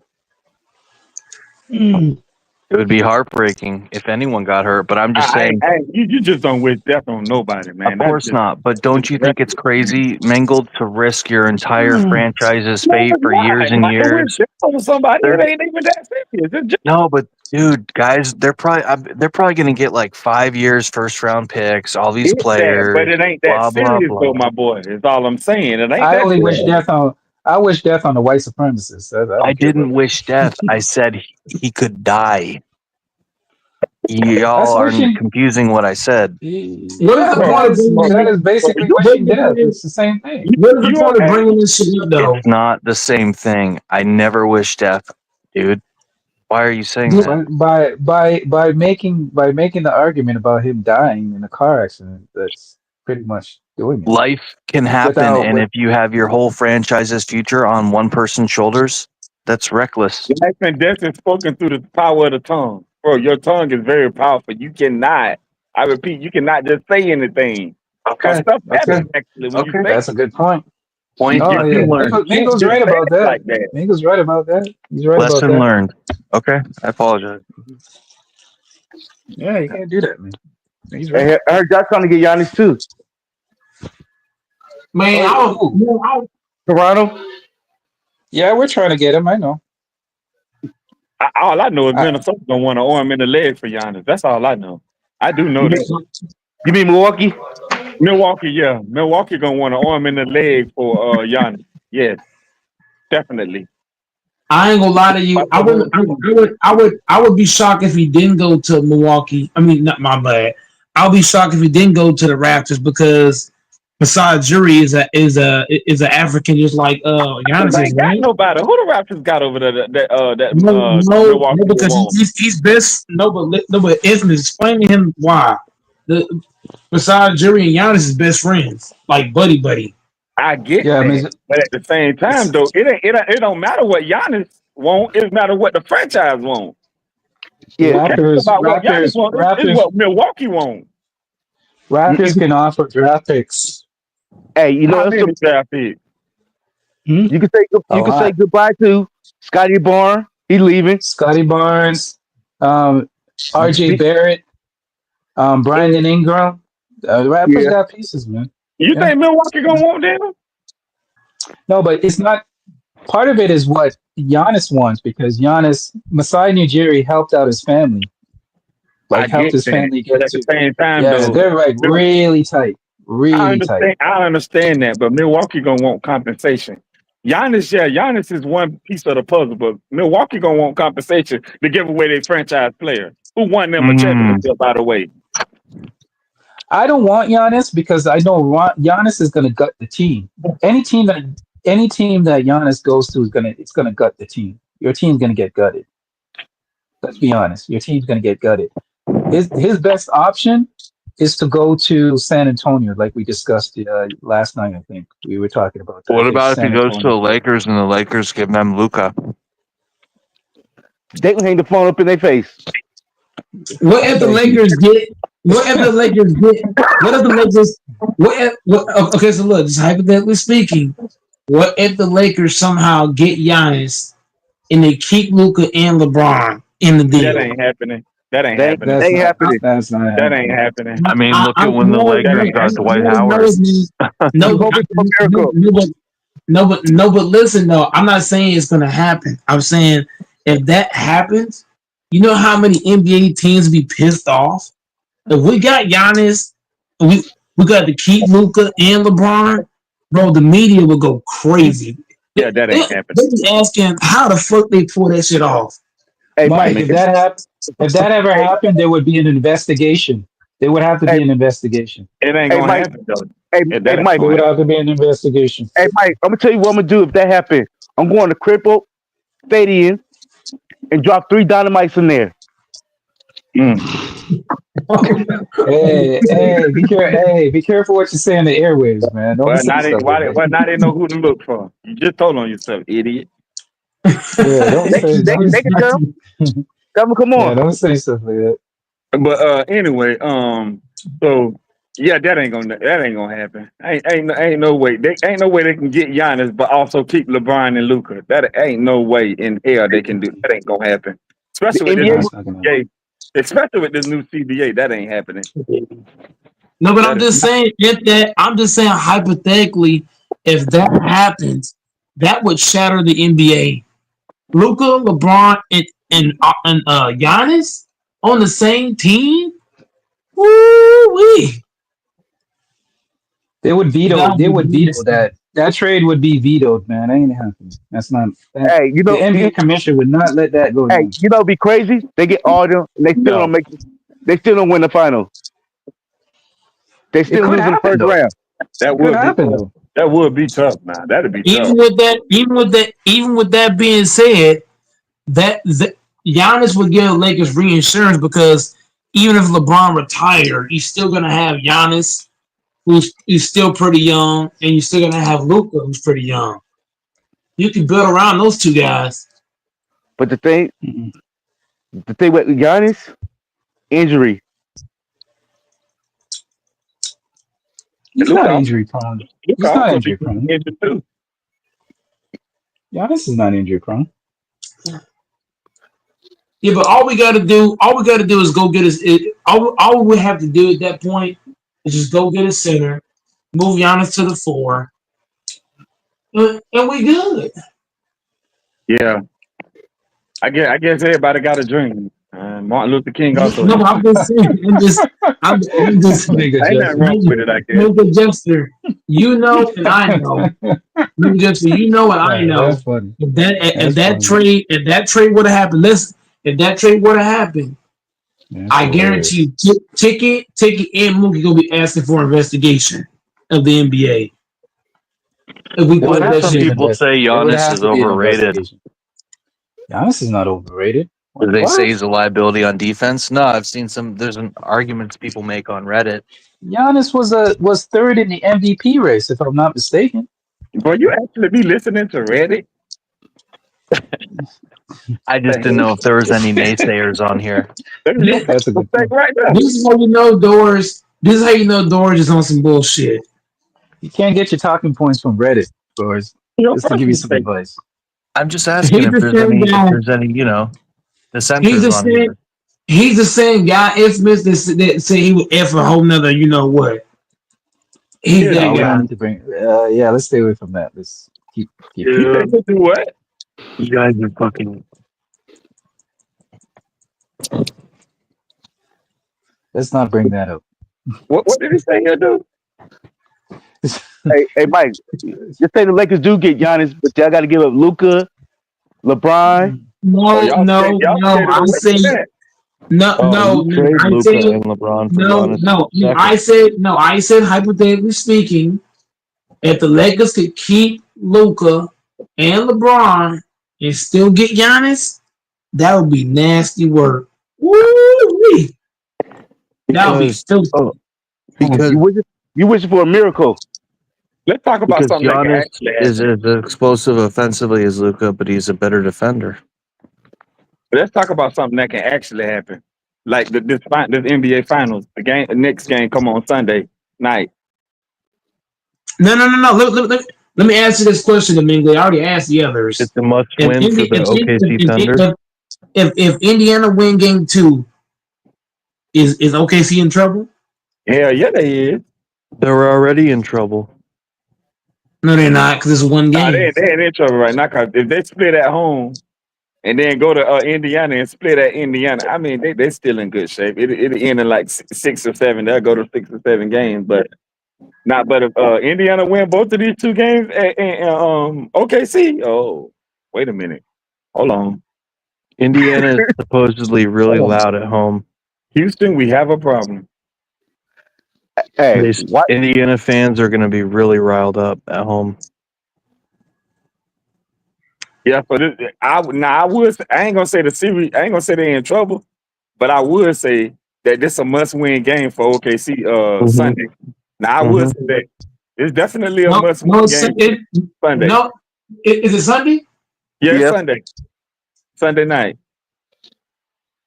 And then the next game's Wednesday. And yeah, And the then next Friday. game is Wednesday. Then the next game is Friday. Yeah, game 4 is Friday. 3 is Friday. Game 3 is Friday. So These game long yeah, wait yeah. between 1 and 2 sucks, man. And 4 is Friday. Indiana's probably feeling good right now because not only you got to win, but you're getting 2 days of rest on top of that. They get And 2 or 3 days. They get 2 or 3 days rest anyway. No, but I'm saying that's huge for Indiana because what is the nigga name? Neesmith. Neesmith been playing with a bad ankle. Hey, Him getting he said what? Hey, that boy Nemhard. That boy Nemhard. The truth though. Yes, we know that Nemhard is good, a middle gesture, but Neesmith is a big part of their defense as well. He's been playing He's been playing with the sprained ankle. I don't know if you heard about it, but he's been Yeah, playing with a sprained ankle. So him having extra days off, I did. he can recover that ankle. And they don't need to let what's the name be trying to handle the ball and pass the ball like he do. Just they need to. The only time they give him the ball is in a dunker spot or if he's just spotting up the shoe. Who should play point guard for Indiana? Should it be Nimhard or Halliburton? Halliburton, of course. Hagelberg. No, I would take no. I ain't gonna lie to you. I would bring Halliburton off the ball. Nah, No Halliburton way. is a better playmaker though. Halliburton might be a better playmaker, but at the same time, OKC is gonna try to pressure full court, which is why I say I would give the ball to Nimhart, let him bring it up, and then once we get into half court, that's when you can go to Halliburton. But, huh? I said, yeah, that's cool. Because they're gonna try to pressure him. Remember how Ant-Man was getting pressure in the backcourt trying to bring the ball up? You don't want that for Halliburton. You rather give the ball to somebody else, let them bring it up, and then once you get in the halves, you give it to Halliburton. Because if Halliburton got to try to do extra shit trying to get the ball off the court, by the time you get in the half court, you already spent what 8-9 seconds trying to get into your offense. That's why I said let Nimhard, what's his name, Toppin or Pascal, let those guys bring it up. And once you get into your sets, that's when you go to Halliburton. Not Toppin. Hell no. I'm just saying push. I'm saying push comes to shove. All I'm doing, man, adjuster. I'm trying to take away the pressure off of Halliburton in the backcourt. That's what I'm looking at. It might be Nimhart. It might be Nimhart. It might be Pascal. You could probably have what's the other nigga name? TJ McConnell. I don't trust the ball in Obi Toppin hands. I'm just hell no. Hey, they might take it from him. He trying to come up court with it. Yeah, I don't trust the ball in Obi Toppin hands. No. Okay, but okay. So who in the starting lineup would you trust to bring the ball up? Not named Halliburton. I mean, first of all, who's starting? Halliburton, Pascal, Miles Turner, Neesmith, and what's his name? Nimhard. Nimhard. I mean, hold on though. But wasn't Pascal bringing the ball up when he was on Toronto? Wasn't he like bringing the ball up and stuff? Yeah. That's why I said Pascal. You can have Pascal and Nimhard take turns bringing it up, and then get a ball to Halliburton. Once you get the half court, the whole time I'm saying Mingway is just get the half court. That's when you get a ball to Halliburton. But you don't want Halliburton getting harassed and pressured. Like you saw how they did Ant-Man when they had him all in the back court. So I'm just trying to take the pressure away from Halliburton. Okay. I mean, it makes sense. But you need Halliburton because you gotta think about it. You need Halliburton and you need Pascal to have their energy. If those niggas is getting beat up and worn down trying to bring the ball up, I would say take turns. Have Nimhart do it occasionally, and have Pascal do it occasionally. Just to, you know what I mean? Just try to preserve those guys. Yeah, Lamont, we preserve Halliburton. We already came to that conclusion, Lamont. Yeah, we know that's impossible. We already know that SYF. Yeah, we know that it's impossible. With the new CBA and all that ain't gonna happen. Ain't no possible way that can happen. Yeah, but if you're Indiana too, Minglet, I wouldn't put the ball down. I wouldn't put the ball down in the backcourt with OKC. Whoever passed the ball in bounds, just go ahead and toss it to the next man. I would go tic-tac-toe up the court. You want to do as less dribbles possible. You want to get up the court quick and don't allow them to put that pressure on you. Because if you try to dribble the ball up with these motherfuckers, they're going to be over your back. So they got to try to get the ball up different ways to try to throw them off. Well, I know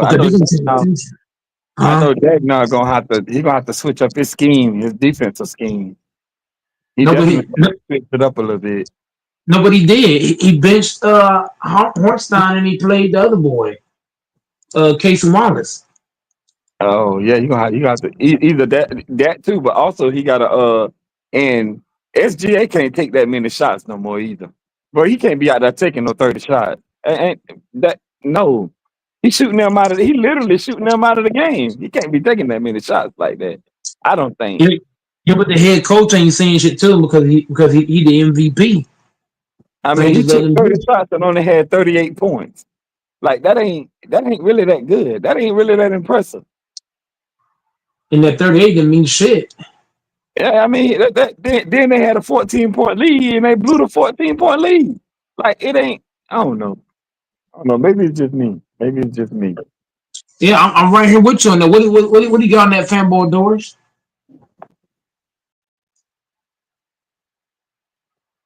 Doors sleep fanboy. What you got on it?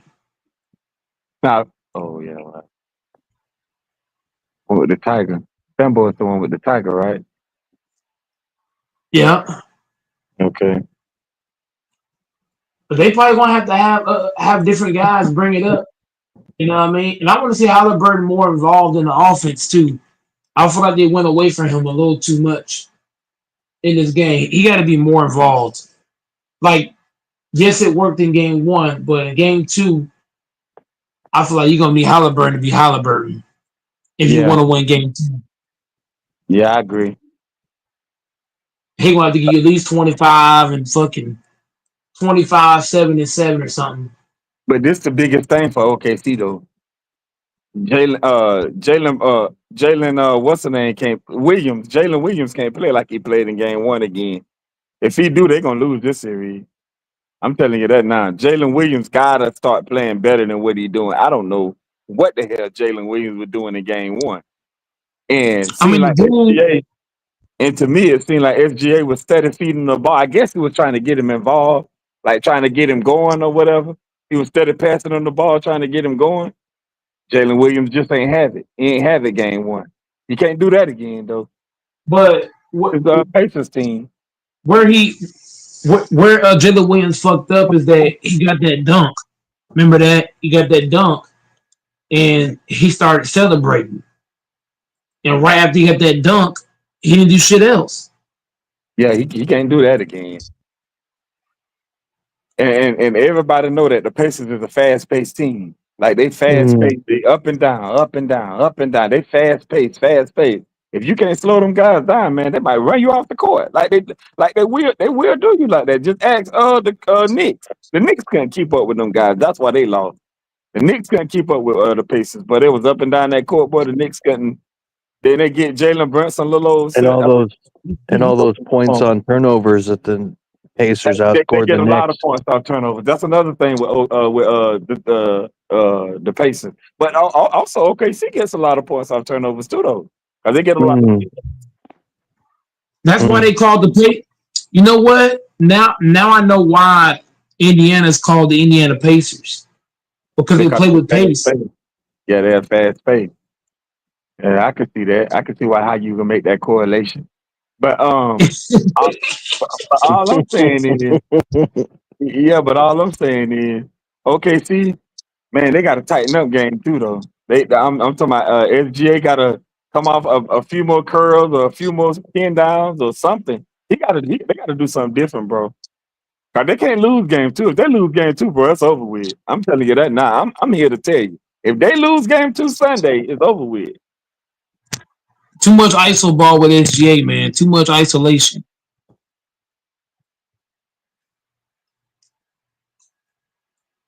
He's got to be better, man. All that ISO ball is cool in certain moments, but you got to play team ball at some points too. What you got on this Doors? You and Fambo just sleeping?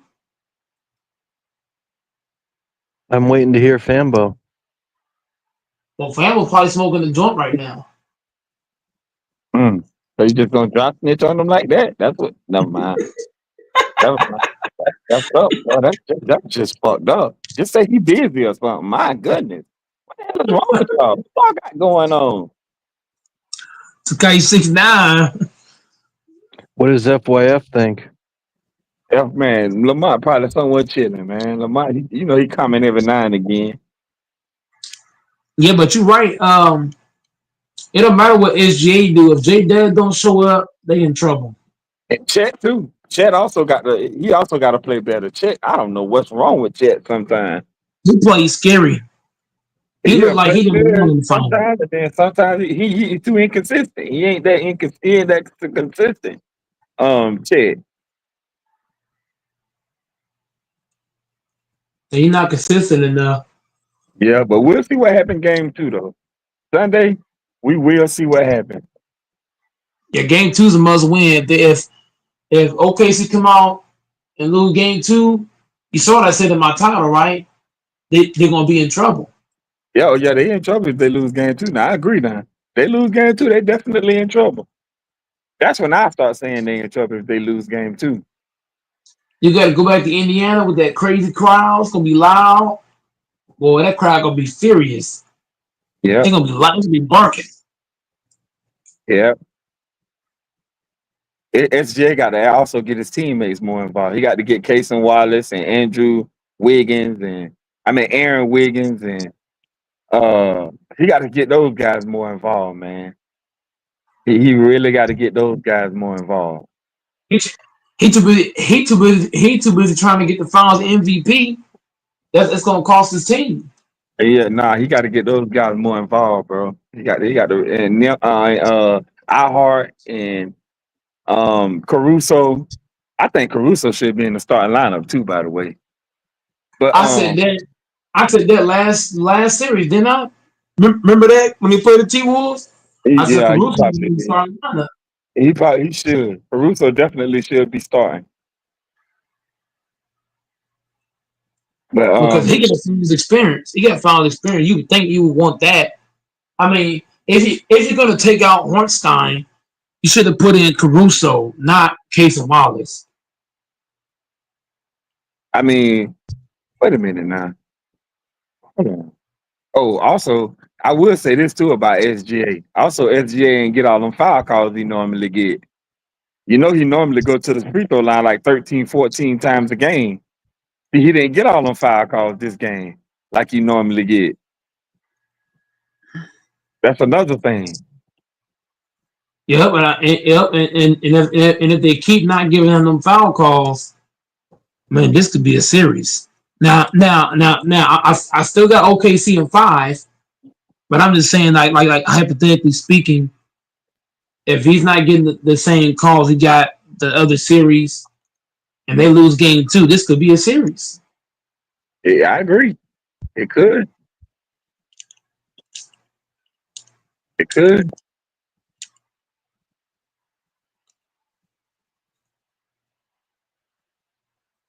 So they got to come together and fix it, man. Like starting Cason Wallace and not starting Caruso, that's disrespectful as fuck. Yeah, I think Caruso definitely should be starting. Yeah, he should be. I mean, I don't know. I don't know if they got some type of, I don't know, Dagnall got some type of like plan or something he got going on, or he got some type of like certain rotation that he want to go with, but I still think Caruso should be in there. He one of your best defenders, and he can give you something on the offensive end. He can knock down threes. I mean, what more do you want in the starter? He pretty much do everything you pretty much do everything you look for in the starter. So yeah, I agree with that. When they started Cason Wallace, I was laughing at that. Like that don't make any sense. Not unless they want somebody to get him. Now, I will say this: it could be one reason why they won't start Caruso. Maybe Caruso if they spark out the bench. I mean, you do need that spark out the bench. So maybe that's one reason why Dagnall won't start Caruso. I mean, if that's the case, then I agree with that. Yeah, that's smart. Yeah, because if SGA needs a break, you want somebody like Caruso that can come in, give you some good defense, offense. You know what I mean? So he's probably looking like he can give SGA a break. Yeah. Yeah, for a few but minutes. so that may be one reason why the head coach ain't starting. And that's the case, then I can see that. I can see why he's doing that.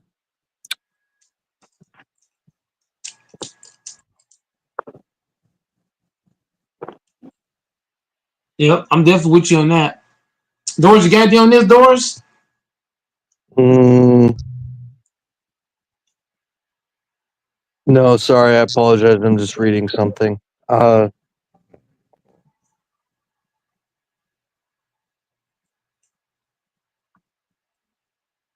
I want to see. I want to see Halliburton really step up in game 2. I ain't saying Halliburton didn't do anything at all in game 1, right? But I want to see him really come together in game 2. Mhm. Well, you may get your wish. Halliburton may come out and have 30 something points in game 2. Who knows? And he may come out swinging for the gusto. Yep. Going for the jugular. He didn't get any dunks in game 1. He might get a few in game 2. He might get a few plays where he just slam that shit home. Halliburton is a good player, man. He ain't better Halliburton than could ball.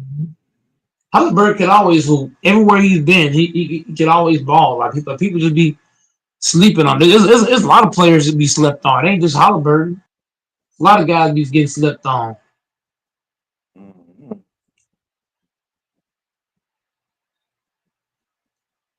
Like Dyson Daniels. A lot of people don't even know who that nigga is. I know who Dyson Daniels is. No. I'm saying like you like if you watch basketball, you know. But I'm saying if you're a casual, there's a lot of players you're not gonna know. Especially names like that. Dyson Daniels, the truth over there with Trey Young, man. Dyson Daniels a baller. Yeah, he might be one. He might be their best defender over there. Mm-hmm. He nice. I would trade for him. I would trade Reeves for him. I would. I'll give You'll you trade Reeves, a couple of draft Dyson picks for Daniels. him. You give me Dyson Daniels and fucking who's the other cat? Who's the big man? Clint Capella. You give me Clint Capella and Dyson Daniels, bro. I promise you, I'm giving you some shit, bro. Like you can have Hachimura. Like Hachimura, you can have him. Hayes, you can have him. Reeves, you can have him. Like I ain't even joking. Gay, you can have him too. Like what? Dyson Daniels a baller, man. I would love to put him in a Laker uniform. You think anybody want any of them players you just named? It don't hurt to try. Mm-hmm. And, Okay, and then. he's on the cheap. And on top of that, he's on a cheap contract. Oh,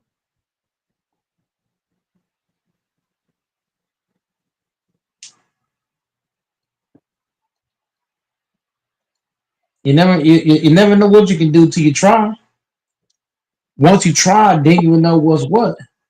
If you don't try, you know what I mean? Mingle Justin, that's like trying to get a girlfriend, right? If you never try, you never know. She may like you. oh mm. God. Am I Well, wrong, Mingle Justin? I mean, you're right, but I ain't about to give a damn about these hoes. No. I'm not saying you do. I'm saying if you're a guy and you're trying to get a girl, Yeah, you're right. You're right. if Yeah, you don't if you try, you never know. She might say Mhm. yes. you're right. You're right. You're right. You know what I mean? So that it goes to anything in life. That's like Mingle Jester. If you offer me a job, right, and I say, no, I don't want to do it. I don't know if I like it because I ain't did it. Right. You know what I mean? So that's anything in life. Like once you try something, it might not go your way, but then it might go your way. You don't know. You got to give it a shot and then go for the war. Hmm. That's anything. You said that's anything. I mean that's almost anything. It's just like going to the grocery store. If I go to the grocery store and I know I only got $5, right? I might go in that motherfucker. I might be able to negotiate and get $6 worth for $5. Or I might go in there, I might have to pay the full $6. So I'm just saying, like in life, when you try something, only two things can happen. It's gonna go your way or it's not. If I go to a car dealership, I'm trying to get a car, right? It might go my way or it might not. That's most things in life. You don't know what can happen if you don't try. The whole objective I'm saying is you gotta try. You can't just assume it's gonna be a no.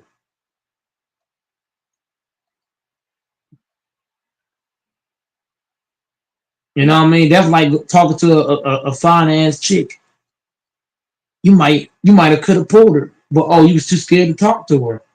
She might like you, but you don't know it. You go talk to her, you're like, oh shit. So I'm just saying life in general, man, when you try, you know what I mean? So I'm just saying, like, I ain't saying teams will want the players that I name, but it don't hurt to try though. That's why I get mad at Jeannie Buss, like she don't even try. If I gotta fail, Mayweather indoors, if I gotta fail, let me fail trying. Not fail not trying. That's the problem. That's why I love Kobe and Jordan better than LeBron. Cause like even LeBron, like LeBron's 4-6, right? I'm not mad at him for being 4-6. What I'm mad about is that some of them series he gave up. He just quit. Like the one game remember the one he fell out. It was one game where LeBron had Doris, you there? Mm. Remember that one game where LeBron had 51, he quit? You know what I mean? Like stuff like that. Like it's okay to fail, but how do you fail? That's a very good point. How do you fail? Yeah, how do you fail? Do you fail not trying at all? Or do you fail trying? That's like me on here. I'm on here trying to get subs and likes, right? So far, have I succeeded? No. But am I trying? Yes. Because I'm still coming on this bitch posting content, right, Doors? Yep. I'm on here averaging 6. You know how many likes I'm averaging, Doors?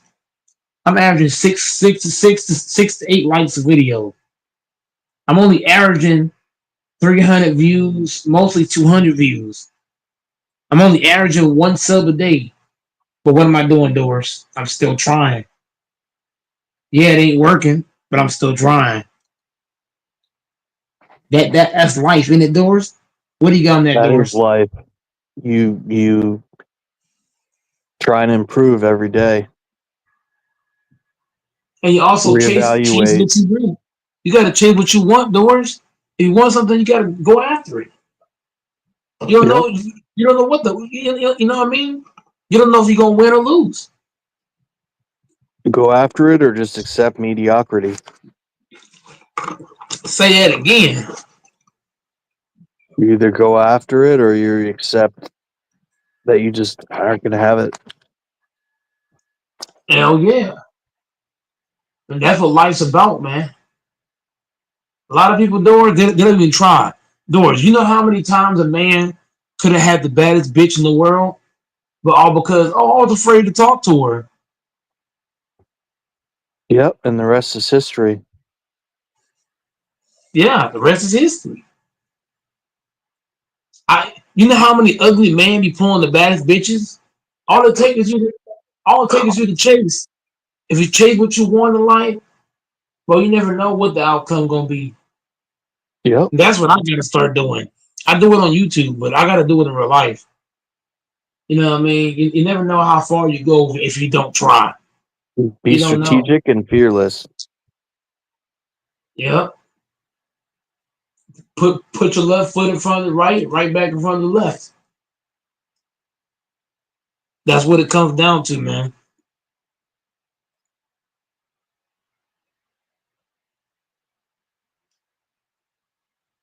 If you don't succeed the first time, try again. If you apply for one job and they don't fuck with you, get on to the next one. If one girl don't like your doors, the next one will. I'm just saying, man, life's all about the effort you put. If you put in that effort, you always got a shot to win. You can't just assume you're gonna fail. You know what I mean, Doris? You can't assume that job won't hire you. You can't assume that girl don't like you. You can't assume that you can't blow up on YouTube. Whatever it is, you can't just assume something. You gotta say, you know what? I fucking got this shit. Believe it first. It starts with what, Doris? Believing it. Once you believe it, everything else is gonna come along. Anything you don't believe is not gonna happen. If you believe it, it'll happen. Yeah, if you Might not believe it, happen, you you won't. speak it into existence. If you There don't you believe it, go. it Ding, doesn't ding, ding, exist. ding. Yeah, that's where it starts. You believe it, come true at the end. Yeah. Oh yeah, Doris. I believe one day I'm gonna have 1 million subs. One day it's gonna happen.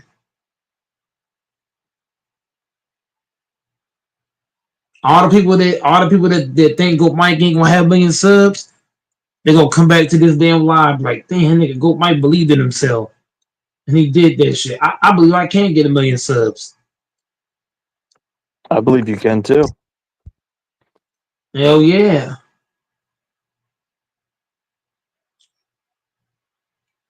And I'm gonna have all kind of sponsors. Just watch. All the people that's talking crazy about Goat Mike's channel, they're gonna find out the hard way. Remember I told that to LaFonso? I told everybody that. I don't care what other niggas think about me, bro. I'm gonna keep on grinding and I'm gonna win. I'm gonna find a way to win. That's all life's about, man. The grind. How hard are you willing to grind? How bad do you want it? It all comes down to that, literally. That's like going to the gym. How hard do you want it? Do you want it bad enough? That's anything. Do you want that job bad enough? Do you want to get in shape bad enough? Do you want to get a bad bitch bad enough? Do you want pussy bad enough? Like whatever you want. Am I wrong, Doris? Whatever you want back, whatever you want the most, that's what's gonna happen. You want to be rich one day, and you want it bad enough, it's gonna happen. You want to get million subs on YouTube, whatever it is, it's gonna happen. You gotta speak shit into existence, man. You gotta have that faith and that belief, and everything will fall through. That's life. That's life. Period. What you got on all this stuff, Doris? Go Mike's in this bitch preacher now. Preacher Mike. No, you're speaking the truth, man. If you want something, you gotta be willing to make the sacrifice to achieve it. And And some don't give up. sacrifices are harder than others, depending on you and your foundation and what you got to work with. Like for one person, if they want to get a pickup truck, it doesn't require much sacrifice, but for someone else, it requires more. But each sacrifice is worthy in and of itself. So it's difficult comparing. It's difficult when we compare. We just have to focus on ourselves and what we want to do with our lives. When you start comparing, you can get yourself into trouble. That's it. When you start comparing, this is why I tell you what I always tell you, Doris. I don't care about the other channels. Because Mike is focused on himself. I'm focused on how can I build my channel? How can I get this channel to 1 million subs? That's what I'm locked in on. I'm not locked in on everybody else's channel. You know what I'm saying, Doris? Go Mike is all about his channel. How can I get this thing popping? How can I get more people on the panel? You know what I'm saying, Doris? Yeah. That's what I'm looking at. Yeah, worrying about what other people think or what other people are up to. I mean, a lot of it's just wasted time. It's good to know sometimes because it's helpful data at times, but at the end of the day, all we can, at the end of the day, it's much more fruitful to focus on ourselves and what we can accomplish. Who cares what, it's, yeah, we got to keep it within our own 2-foot circle and what we can accomplish with our tools at our disposal. And if we don't have the tools, how do we come up with those tools? And at the end of the day, you got to ask yourself, well, why is this my goal? As long as you know why it's your goal or your objective, well, identifying it, that's half of it right there, or at least a start.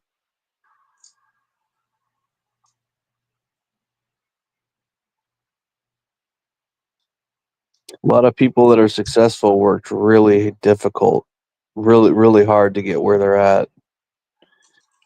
Famous athletes, comedians, business people, inventors, they worked long days, nights, weekends. They brought their work with them on vacation. They were, I think the word would be, they were obsessed with success or whatever their craft is. And I think that's what you have to a degree, is you're obsessed with, your project here.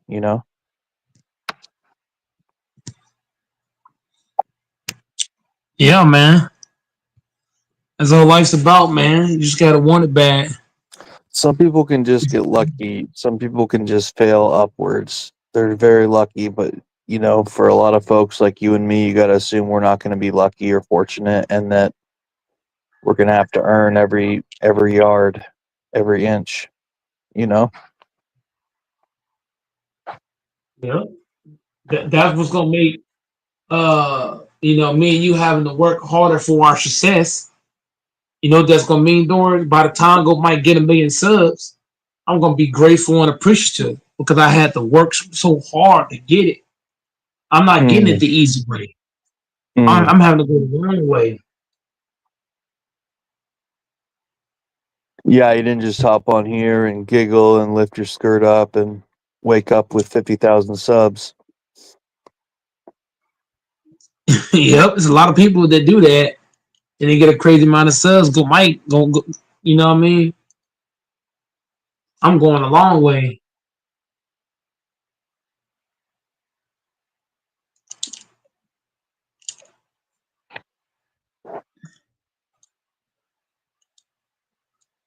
Yep, that's why I'm so appreciative of everything that I've gotten in my lifetime, bro. I had to grind for it. I had to fight for it.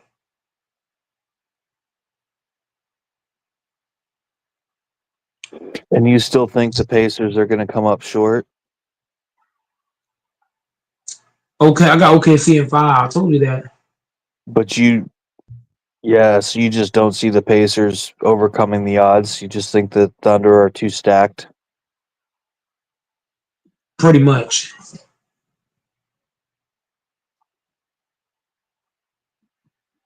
I didn't hear FYF's take if he thinks the Pacers got a chance. Mingle Jester said he has the Thunder, but I didn't know if he thinks the Pacers have a chance. I think Fambo got him. Debates, I think, believes in him. Debates likes to roll the dice, so I do too. I just want to see the underdog win. I can't really break it down like you guys can with the X's and O's, but I just want to see history made on the side of the Pacers. I don't care about Oklahoma. No offense to the Okies. And I'm a little biased because they came from Seattle, and I'm a little jaded against Seattle. So I don't want to see the former Supersonics get a title, the second title. I'm rooting for the Midwest and Indiana, Naptown. I want to see them win their first NBA title. I think that'd be so fucking cool. Just like it was cool to see the Nuggets win their first, the Raptors win their first, the Bucks win their second and first in many years. Yeah.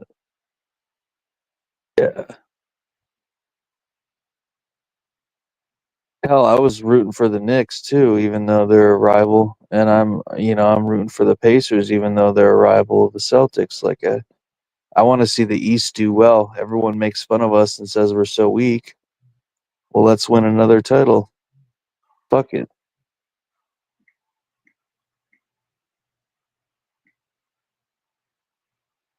With the Celtics? Because the dude, you got the cream of the crop. You got the cream of the crop. Thunder made the finals healthy, and if the Pacers can dethrone them and be king of the hill, shit. That's an East team that beats a healthy ass West team in prime time. Mm-hmm. So I don't want to hear this East-West shit. Because last year you could say, well, the Mavericks took advantage because this person was healthy or blah, blah, blah. But it's like, not this year. But who knows? Maybe the Pacers would lose their next four and everyone's like, oh, you thought we were going to let you win, you fucking suckers. We were just messing with you. We slacked off in game one. Yeah, and they were off. And you got to think, OKC was off for a long time, too. They had a long break. Yeah, and they got a few days now to review film, to fucking crack skulls, like foot to ass. Like they always say game one of the finals is like figuring things out, like getting a feel. Okay, they lost at the very end. It's not like they got blown out. Nobody got hurt. You know what I mean? Like,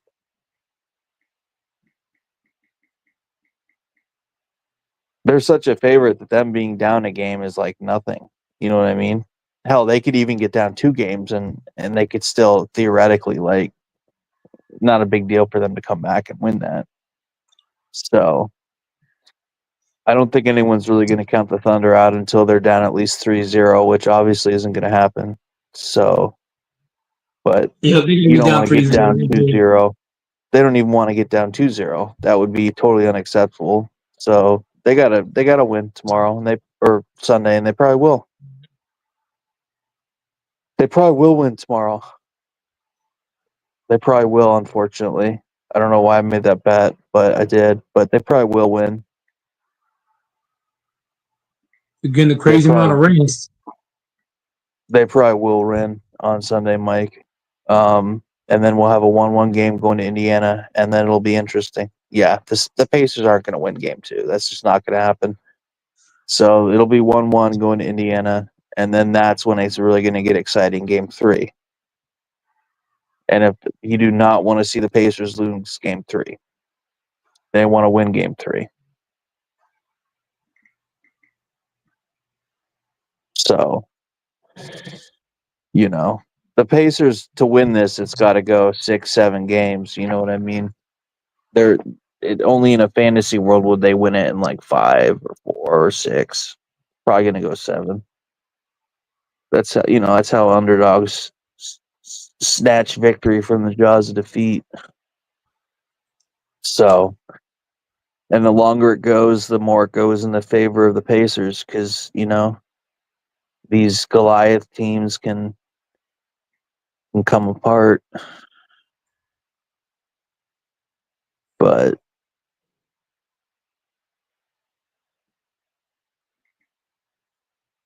I don't know. He's the MVP for a reason. He's had a remarkable season. He's had a remarkable last couple of years. They're a remarkable organization. They got a great coach, but we'll see. Like, Anything can happen, man. I mean, I just saw Jason Tatum go down, so he's gonna be out for like a year and a half. So people say he's gonna come back the end of next season. I doubt it. So like anything can happen, man. Like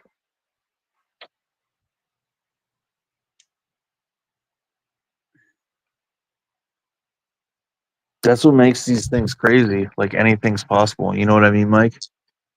Like Yeah, because somebody could jump like that. we thought that the Chiefs were gonna maybe lose and that they like shouldn't have been like they shouldn't have gotten as deep as they did, and their record was better than what they were. Like they weren't really a 14-3 team or whatever, but no one saw them getting fucking blown out 45-12 or whatever it was. Like, Yeah, that was a massacre. like I kept saying I didn't think they were what they were. Their records inflated. They got a lot of coin toss games that things just happened to go their way. Like they had a soft schedule. Their season was it's not how you finish. It's not how you start. It's how you finish. And it was like the second half of their season, things were getting kind of exposed. But who the hell expected the Eagles to destroy them? So that's what makes sports so interesting, just statistically, just like the upsets. It's fascinating. Who expected the Celtics and the Cavaliers not to make the finals, dude? Like that's interesting as hell. It makes it fun.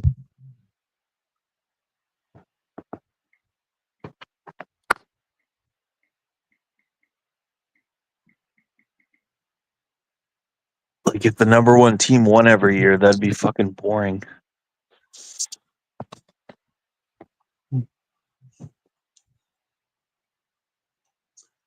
Yeah, man. I mean, this season was a shocker.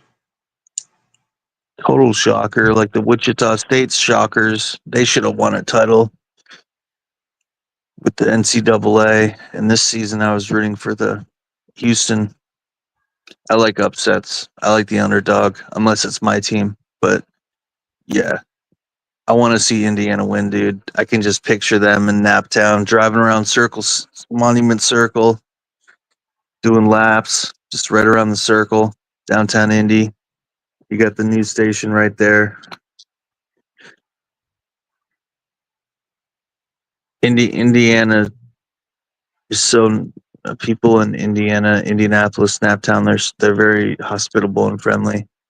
I think it'd be great for Indianapolis to win a title, NBA title, especially when they're considered like the birthplace of basketball, home of the Hoosiers. Like, I think that'd be really cool. Oklahoma City can win it next year. More than possible. Yeah. I'm gonna be right back, Doris.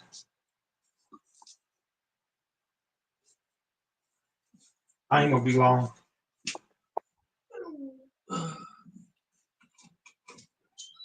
Mm.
Okay, I'm back. Everybody fell out.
Women should be equal to men. Coming on, the feminist movement has to do with how Margaret Sanger created Planned Parenthood, with giving women the option to be able to abort their children and stuff like that.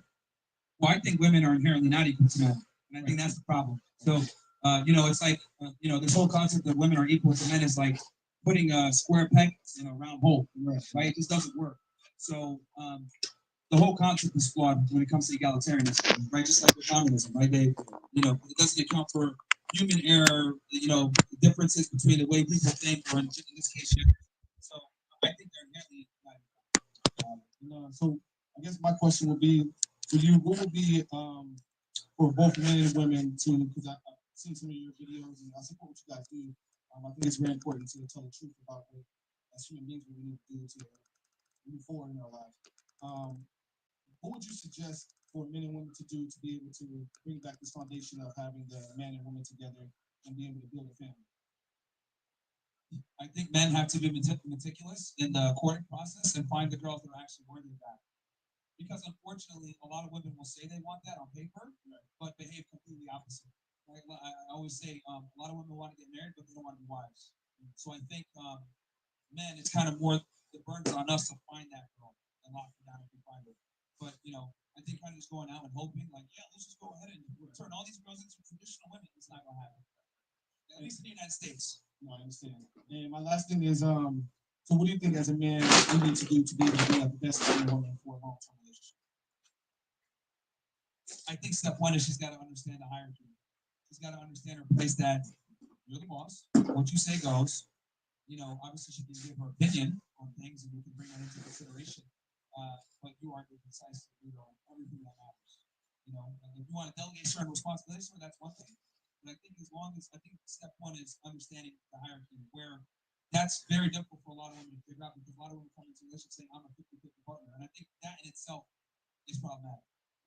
All right, I appreciate it, man. Thank you. No worries, man. Thanks. Hello. Hi. Very tall. I'm very short. Thank you. Got a big crowd out here, man.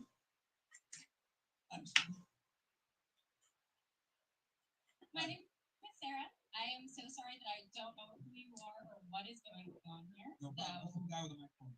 in the zero context, zero knowledge, let's drop that in Sure. here. Well, the thing about the sign. So that was actually my first question. Sure. Why do you feel like you need to make this statement, and why do you feel like you have the power to make this statement? About why women deserve less? Yeah, like what compels you to talk about this so strongly on the street of Miami? Yeah, I think we have a sim problem.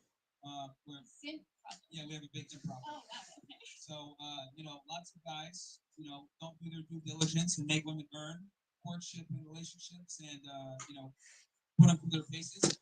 And I think it's caused a lot of problems for guys because I don't think men are aware of the fact that like women have made significantly over the past 60 years, and being a chivalrous gentleman might not get you as far as it did maybe 60 years ago.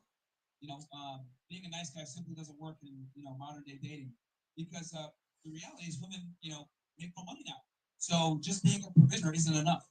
Well, I don't know if I necessarily agree because women are coming into new roles that they didn't come into 6 years ago. So I agree with that point, but we're still not making the same amount of money and we're still not able to achieve the same roles. So I agree. Can we? Because I can barely hear you as well. That'd be great. All right. Thank you so much. So I completely agree that 6 years ago women had a completely different role than they do nowadays. But we're still not making the same amount of money, and the way that men are treating women nowadays does not reflect that. And also, women don't make the same amount of money that men do. So I don't see how that narrative that you're putting out here that women are creating careers for themselves, absolutely, as they should. Still not making the same amount of money, still not being able to do the same things that men are doing at the same rate, and men are becoming more affordable than they were 6 years ago. So I don't see how there's a relation. Well, sorry, it's very loud, guys. Well, the thing is this. So you mentioned a lot of things there. So your main disagreement is that women, my opposition to women entering the workforce? No, so sorry. It's really hard to hear you. I'm sorry. I'm turning it up right now. I'm like catching bits and pieces and stuff. Because I'm a woman, so my voice is higher pitched than men's voices are, so it's hard for me. Yeah. So I completely agree with you that women are starting to work more, we're starting to build careers, we're starting to build things for ourselves, absolutely, which is very new for us, right? And so we're still not getting paid the same amount, so we still need to be provided for. That's kind of by choice. Not by choice. The wage pay gap is still there, unfortunately. If it wasn't there, we wouldn't be fighting for it. And I work in motorsports, I work in car racing. That's actually cap. The reason why this lady is capping, there's women making 20 plus figures just doing OnlyFans. There's women that make money off of webcam. You know what I mean? Just this showing their feet. There's actually women I actually know women that makes figures just selling feet pics. So this is cap. When he says that women can make more money than a man, we're not talking about an actual job. Like there's women out here that's making a lot off OnlyFans, feet pics, webcam, blowjobs. Like there's a lot of ways women can make more than a man and do it very easily. Versus a man, I feel like you have to go out, work a job, be physical, to make your money. A woman can make that in her sleep. She can sell feet pics and make that money. She can go on OnlyFans and make that kind of money. She can do YouTube and just wear a bikini. I know women that have YouTube channels. They wear bikinis and shit, show a lot of skin, and make thousands. So this chick is blind to a lot of stuff. I work in a very male-dominated industry, and I love it, and I do it because I love it, and that's a very important thing. So that's A. So before we move to the next one, so you believe in the theory that women earn 80 cents on the dollar of every man, right? That's not a theory, that's a fact. It's actually been debunked a million times by any. It's not a theory, it's a fact. I'll explain it. So it's been debunked a bunch of times. The thing that you're referring to, most where this lie or myth comes from? It comes from not a lie or a myth, but thank you. I'll explain it. It comes from all working women versus all working men, right? Full-time employees. But the problem is it doesn't account for hours work, type of career work, education, taking vacations, industry, etc. So when you actually equalize for the type of work done, you actually make more than that. And they showed this at Google where men and women, when they have the same exact experience, they have the same education, etc., the women actually earn more money than the men. But the reason why women tend to earn less than men do is simply because of choice. Women just choose not to go into higher paying fields. They choose to not go into fields that are more manual labor. They choose not to pick the trades. They would prefer an office job. They take more vacation and they take more time off. And that, a lot of the time, hurts their ability to earn more. So there's a bunch of real reasons why women earn less than men, but it's almost women attend college at a higher rate now, and they're graduating at a higher rate, earning less than some degrees, because women choose to go into fields pay less. So ask me what I work in.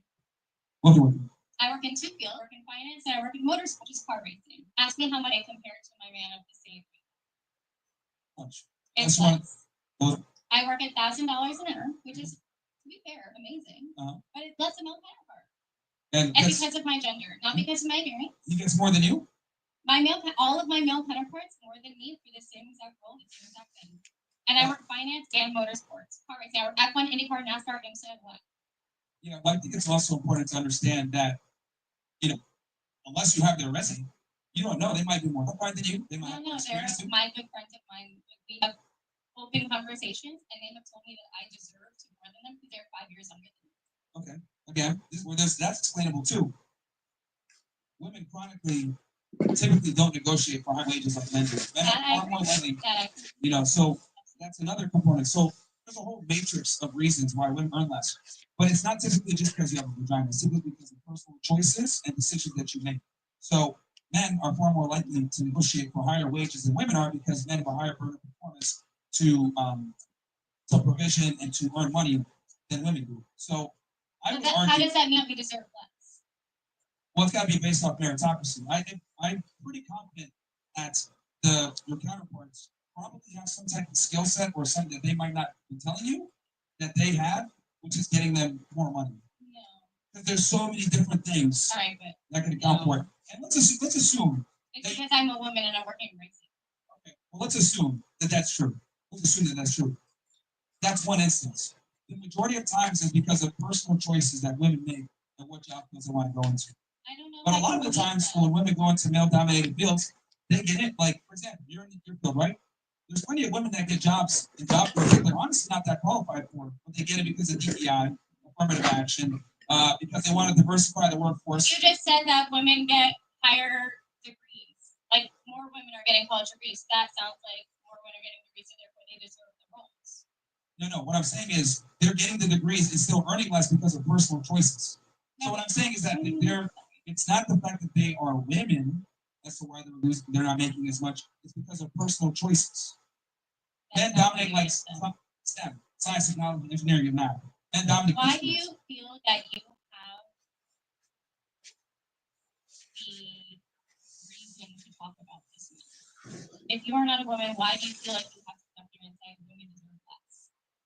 Well, do I have to be in my position to say 1 + 1 is 2? That's not 1 + 1 is 2. That's like a different gender. That could be me coming up here saying men deserve less because men are shit. I'm never going to say that because I don't believe that. Well, that's the thing with women is that they fail to realize is that there's men out there that have no. There's channels. There's channels where women bash men and it's no big deal. The thing is, if you put the roles in reverse, let's say this was her channel, not his, and she was the one saying that men deserve less than that and the third. Everybody would agree with her because she's a woman. But because it's a man, now it's a problem. I feel like a lot of things is like that for men. Not saying, not hate or anything like that. But yeah, if you put the roles in reverse, nobody would make a big deal out of it. They're only making a big deal because it's a man and not a woman running the channel. If she put a sign up there and said, "Oh, men deserve less," everybody would agree with her. Why do you feel validated in order to come up and say that? And also, I'm testing your logic because what I'm saying is that you don't have to necessarily be of a certain group to talk about a certain group, right? No, you have to have the experiences of a certain group. Just because it was written by a woman. That's why I spelled wrong. Can I ask you one more question and then I'll leave you alone? Yeah, sure. If I can have your undivided attention. Yeah. can I ask you to look around at the people looking at you and here supporting you? Whoever's supporting this man, can I have you like raise your hand and say, whoop?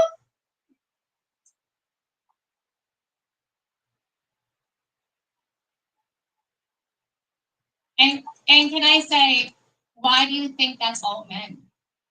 Because here's the thing, men can't tell women the truth anymore, and I speak for them. That's why. Because the reality is, no one And tells I'm them. the only woman in this line speaking up for us. Oh, no, trust me. There's been plenty of you guys that talk to me. See, here's the difference. Yeah. You know what? And I will be fucking one of the two people. If I have to be one of the two people, I will be one of the two fucking people because we have been brought down so hard and we are not allowed the same platforms. We are not allowed the same vulnerabilities. So you know what? I'll accept it. And thank you so much for your time. Again, like I said before, women can openly talk and criticize men, but men can't necessarily openly talk and criticize women. You can, but in kindness, and this is not. No, a man can't say anything factual about a woman. Nothing. It don't matter how he say it. You can't, bro. As a man, you can't say anything factual about a woman. You can't, bro. It's seen as hate. It's seen as wrong. All kind of shit. So I agree with him. It doesn't matter how you say it. It doesn't matter what you say. Anything towards a woman that's against them is bad, bro. So she's actually in the wrong. Kindness. I've been extremely respectful. I can't control how you feel. Respectful is one, but putting a sign up saying women deserve less is not kindness. Well, this is why women deserve less. They can't understand things logically and get mad. I'm not. Do you see me being mad? I'm very calm. I'm calmer than our president, so I will take it. That's why we can't have a female president, bro. Huh.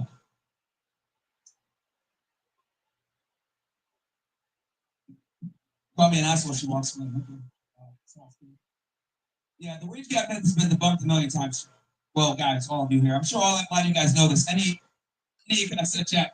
Well, technically, the chat's out here. We'll take the chat. Yeah.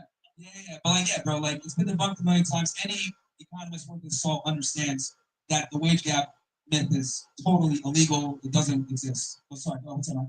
Hi, my name is Kenan. I just wanted to ask you some questions. What? So, who do you think are the agitators of this feminist and their ideals? Who's the what? Agitators of the feminist ideals? Like the leaders of feminism? Yes. The small hats. Small hats. Can you define that? What was that? Can you define it? Small hats. Oh, he's not. Yeah, I'm not. Google Gloria Steinem and check early life. No idea. I'm sorry? I have no idea. I told you, Google her, look at early life, that'll tell you. Gloria Steinem. One of the main pushers of modern feminism. Okay, got it.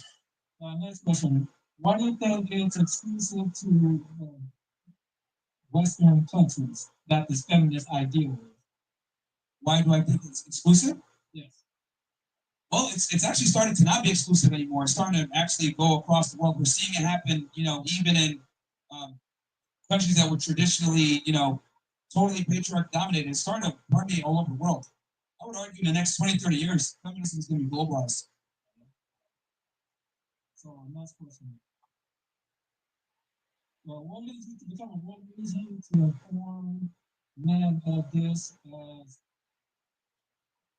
we have this perspective? Well, what led you to become a revolutionary to inform men of this and the perspective? I don't understand the question.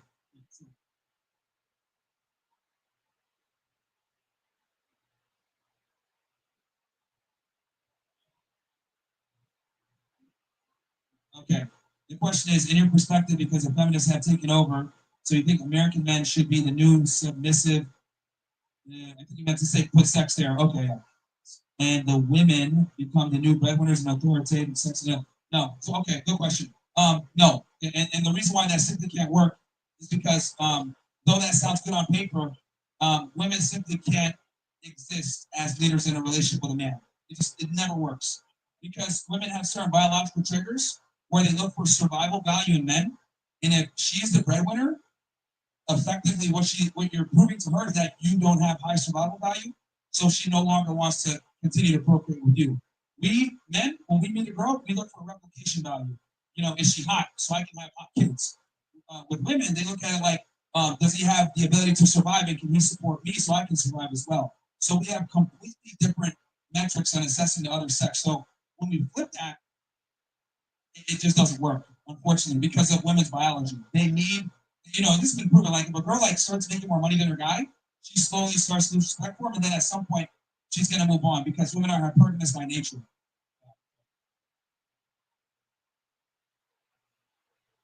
We can go to the next guy while you get your next question.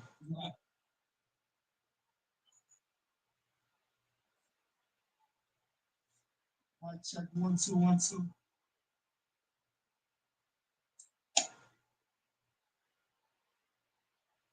Six man. My guy Myron, bro. What's good, baby? Yeah, what's up, man? My name's Suave Lynn Finesse, the best promoter in Miami. I actually just send girls to your show all the time. I just never met you. I met Chris already. I met Chris all the time. I went to Charlie. My guy, first of all, appreciate the opportunity. Secondly, I already know your stance on legal marriage in the USA. That shit is just set up. We know that. Yeah. We don't gotta explain too much. Now, I am Muslim, so I'm interested in a religious marriage. When I go to the masjid and I get a marriage in front of the imam, you know what I'm saying? Like, what do you feel about that? I think that's the best move.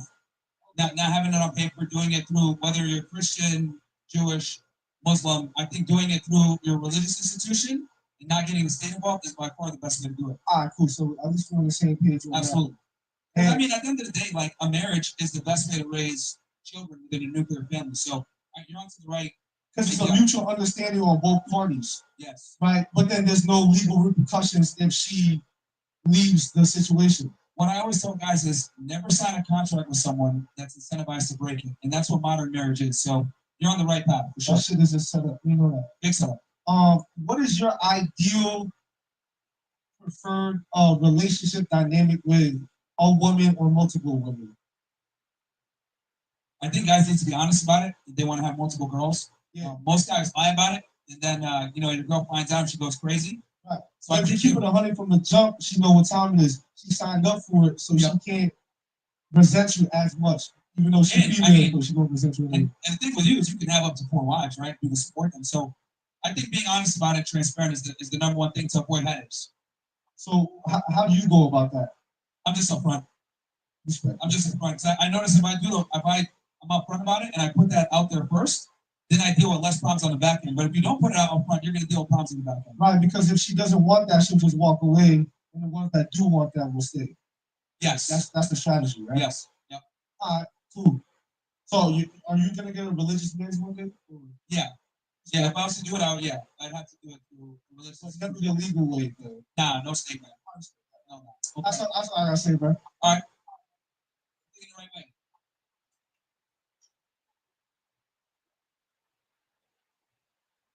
All right, I'm back. So, shout out to Mordecai Vanunu. Can you talk a little bit about him? Yeah, sure. Oh, you want me to talk Yes, about yes, please. Oh, I thought you said, can I talk about him? He was the guy that exposed the Israeli nuclear program. Right? He was the guy that exposed that they have nuclear weapons. And the reason why this is so important is because we know John F. Kennedy, one of the best presidents ever, worked his ass off to ensure that Israel wouldn't have nuclear weapons. And I would argue it's one of the main reasons that got him killed or assassinated. So, Mordecai Vanunu exposed a nuclear program that they had been keeping a secret for a very long time. And the reason why they keep it secret is because there was a law put in place where we wouldn't give foreign aid to any country that procured nuclear weapons without the IAEA involved. So, and that's what Israel did. They basically have an illegal nuclear program. And to this day, they will not. That's why they publicly never acknowledge it. That's right. Yeah, that's right. That's pretty much all I got for now. No worries. Tim, what's going on, buddy? I heard your commentary on Zionism to build on what he was just saying. So, what would you do? What do you think is? We know the reverberations that Israel has in the Middle East and how it impacts American foreign policy. If you're in a position of power, what steps would you take to either separate us or to fix things? I would cut all aid to Israel immediately. Yeah. Cut all aid immediately. Now, my follow up to you is: are you anti-Zionism or are you just anti-Jew overall? Anti-Zionism. Just Zionism. Yeah, I mean, because I've heard some comments. I've seen some breakdowns that you have on the not the Torah, the Talmud. I've seen you break down that significantly. Yeah, no, I mean, so I don't really read the scripture as much and, dive into it, but obviously there's some things in Talmud that are crazy. Obviously what they say about Jesus, stuff like that. But no, man, I don't have a problem with the Jewish people. I got Jewish people on my team. I have a problem with the political ideology of Zionism, which, colonizes and murders innocent people every single day. Displaces them from their land. What do you see? What's your time frame on what's going on in Palestine? What do you think they're going to the West Bank soon, or do you think they're fine? They're going to definitely take Gaza. That's a fact. They got Operation Gideon's Chariots going on right now, and they're going to, take over Gaza, and they're probably going to try to move those people to Libya or Egypt or Jordan. So that's what's going on. What do you make of Trump not visiting Israel, just going to Saudi Arabia? I think that was a political move to appease the Gulf states. Go out to the Middle East, only meet with them. Obviously, he had an agenda. He wanted to get investors, get some money from the Middle East. But you think the relationship's still strong with Netanyahu? You think it's just show? Trump and Netanyahu. Yeah, is the relationship strong? I'm saying him doing that to appease the Gulf states. You think he did that to and completely ignore Netanyahu and Israel? Yeah, I mean, it's a very complex political situation, right? Because Israel's trying to attack Iran right now because Iran is in a very weak position. So Netanyahu's been pressuring them to do this for a while. So I think what he's trying to do when he did that tour at least was kind of remind Netanyahu who the boss is, right? But I also think it's important that people understand that they've had kind of a standoffish relationship for a while because when Trump lost the election on the last cycle, Netanyahu was the first person to congratulate Biden after he felt he got the election stolen. And, rightly so, because he did a lot for Israel. Moved the embassy, recognized Jerusalem, gave him the Golan Heights. He did a lot for them. So it was kind of a slap in the face. So I don't think Trump personally likes Netanyahu that much, but I think he has to deal with it because he's the figurehead of Israel. And the Zionist lobby is very strong. And, they give him the money. So, I think he's doing it. He deals with Netanyahu because of Miriam Davidson. It's a necessary evil that he has to deal with. I don't think he personally likes him. He just understands this is what I have to do business with. Where do you see the trajectory of these conversations happening happening at parties? Traditionally, 10 years ago, very rarely they were happening. So where do you see the country going? It's good. It's good. I think it's good. I think the American public needs to be aware of this. Most people didn't even know what Zionism was 2 years ago. So I think it's great to see that people are taking more interest in this and seeing what's going on in the world because Americans tend to be very close-minded. So it's good that people are seeing this. Thank you. Questions?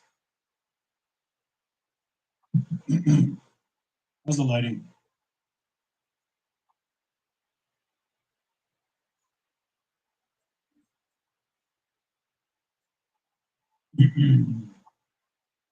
Give it up for Tina. What's up, man?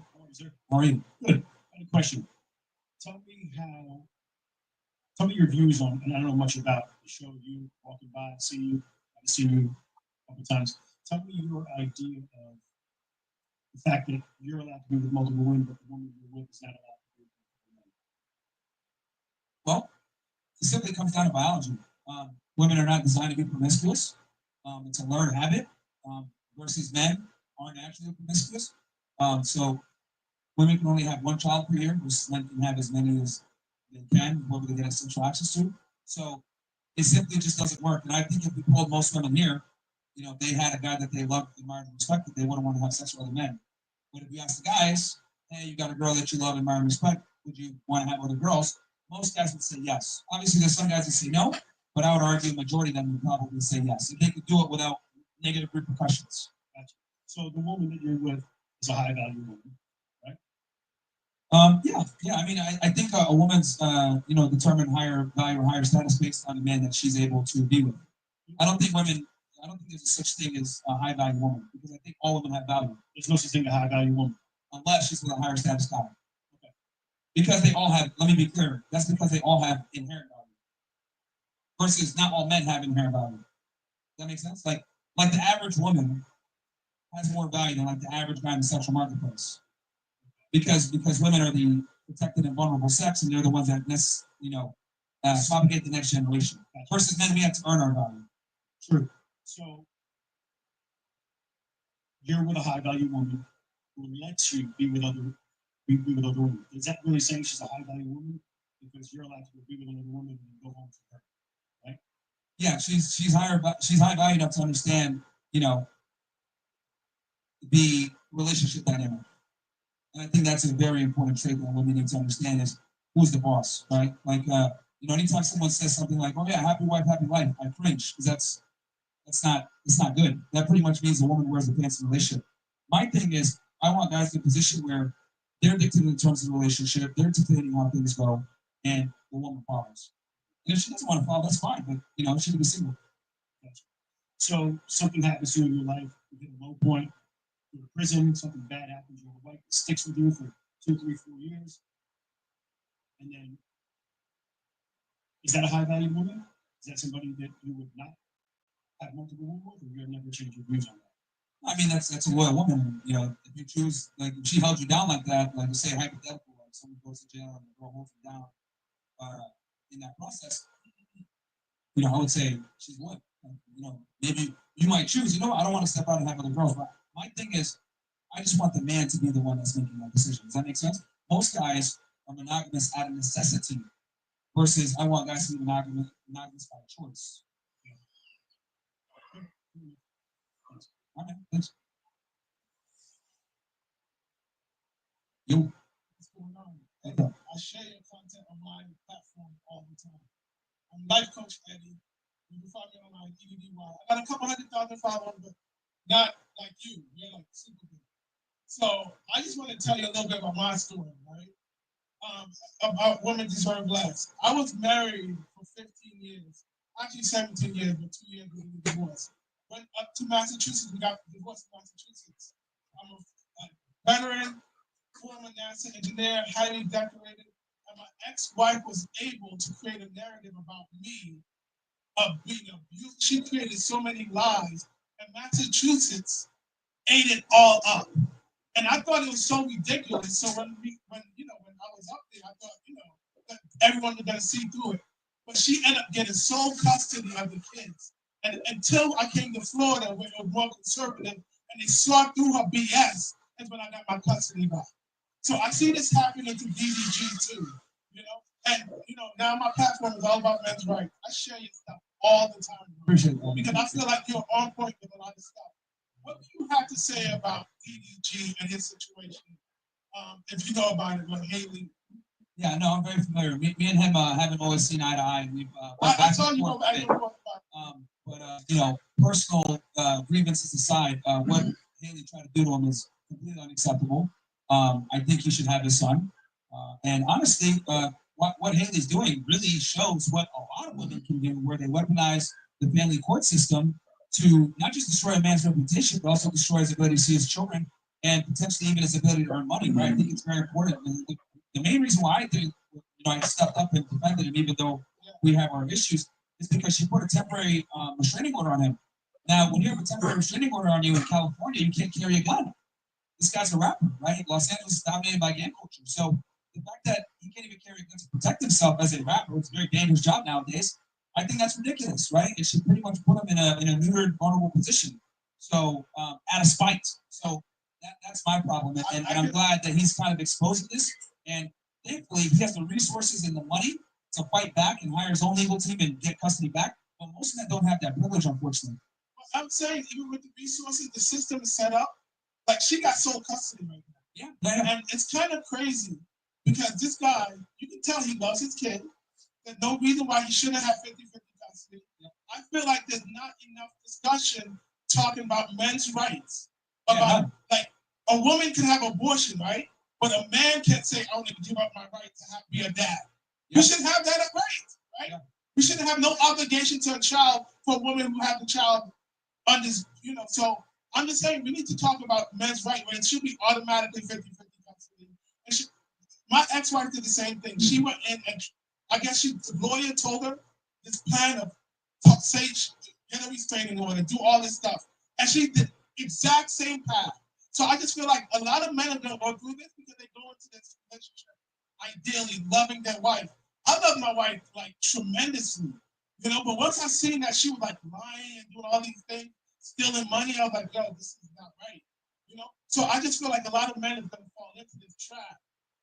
And I just feel like we need to talk about it more. This is why, this is why I tell guys, the proposition of marriage in modern society is very dangerous for men because you lose a lot of leverage when you do that. That's why I say never get a state involved, man. They can literally ruin your life.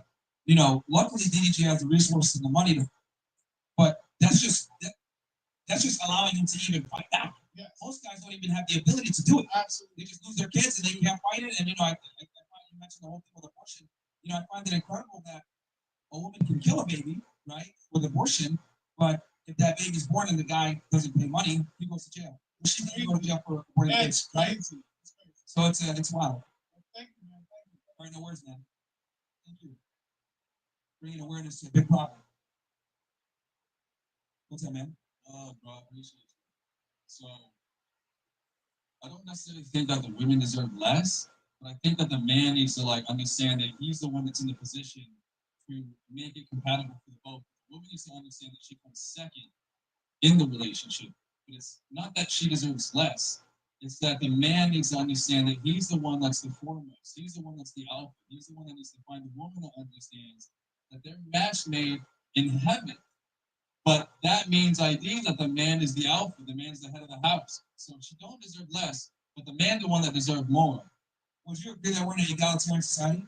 What's egalitarian? Like equal? Like this whole, 50-50 type situation? It's not designed that way. Well, so a lot of women, and I see where you're coming from, you're saying, hey, they shouldn't deserve less because, it's a different role. Now, if we were in 1950, I would actually agree with you. But now you got to remember that women approach relationships from the perspective that they're equal to you. So in order for you to establish this hierarchy that you just demonstrated, by definition, you have to give them less. They deserve less because that is how you maintain that hierarchy and that dominance is by giving them less and understanding that you're the leader. Now, again, it's 1950s, we would need to have this conversation. But in today's world where, 50-50 partnerships, egalitarianism, feminism, whatever, you have to almost knock them down a peg, no pun intended, to let them know that you are the leader. So that's why I say that. So would you say the definition of less is a case-by-case basis? For sure. Comparison to the man. For sure. And the reason why I write it that way is because in general, when most men deal with women, they come under the assumption that they're equal. Right? Like this wasn't a problem 60 years ago. Guys understood, hey, I'm coming in a relationship, I'm the leader, I have a duty. And nowadays, guys go in a relationship and think, oh, we're equal. Okay, let's split the light bill, let's split the mortgage. Right? So I have to kind of deprogram that from that 50-50 mindset. Because I'm a big proponent of women not working. I think they should be at home with the kids. I think it's an issue when women enter the workforce in a lot of situations.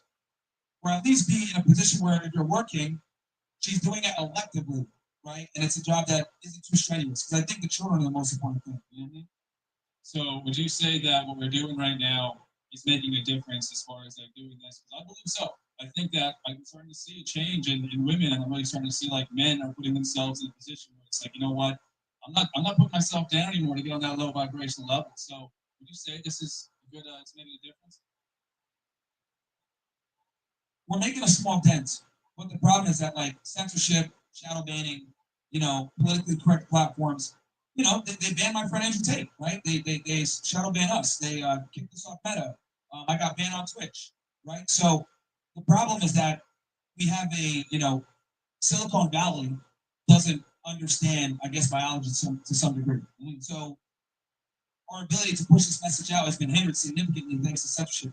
Now, it's gotten a bit better with Trump in office, but, there was a mass censorship campaign under the Biden administration from 2021 up until Trump took office. Because this type of content is heavily suppressed, unfortunately. Gang, go, keep going. Appreciate that, man. Shout out. Thank you, man.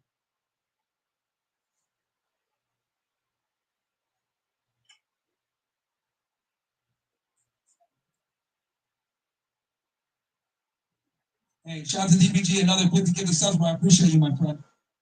And Mr. Hooligan, give the 20 subs. Shout out to you, man.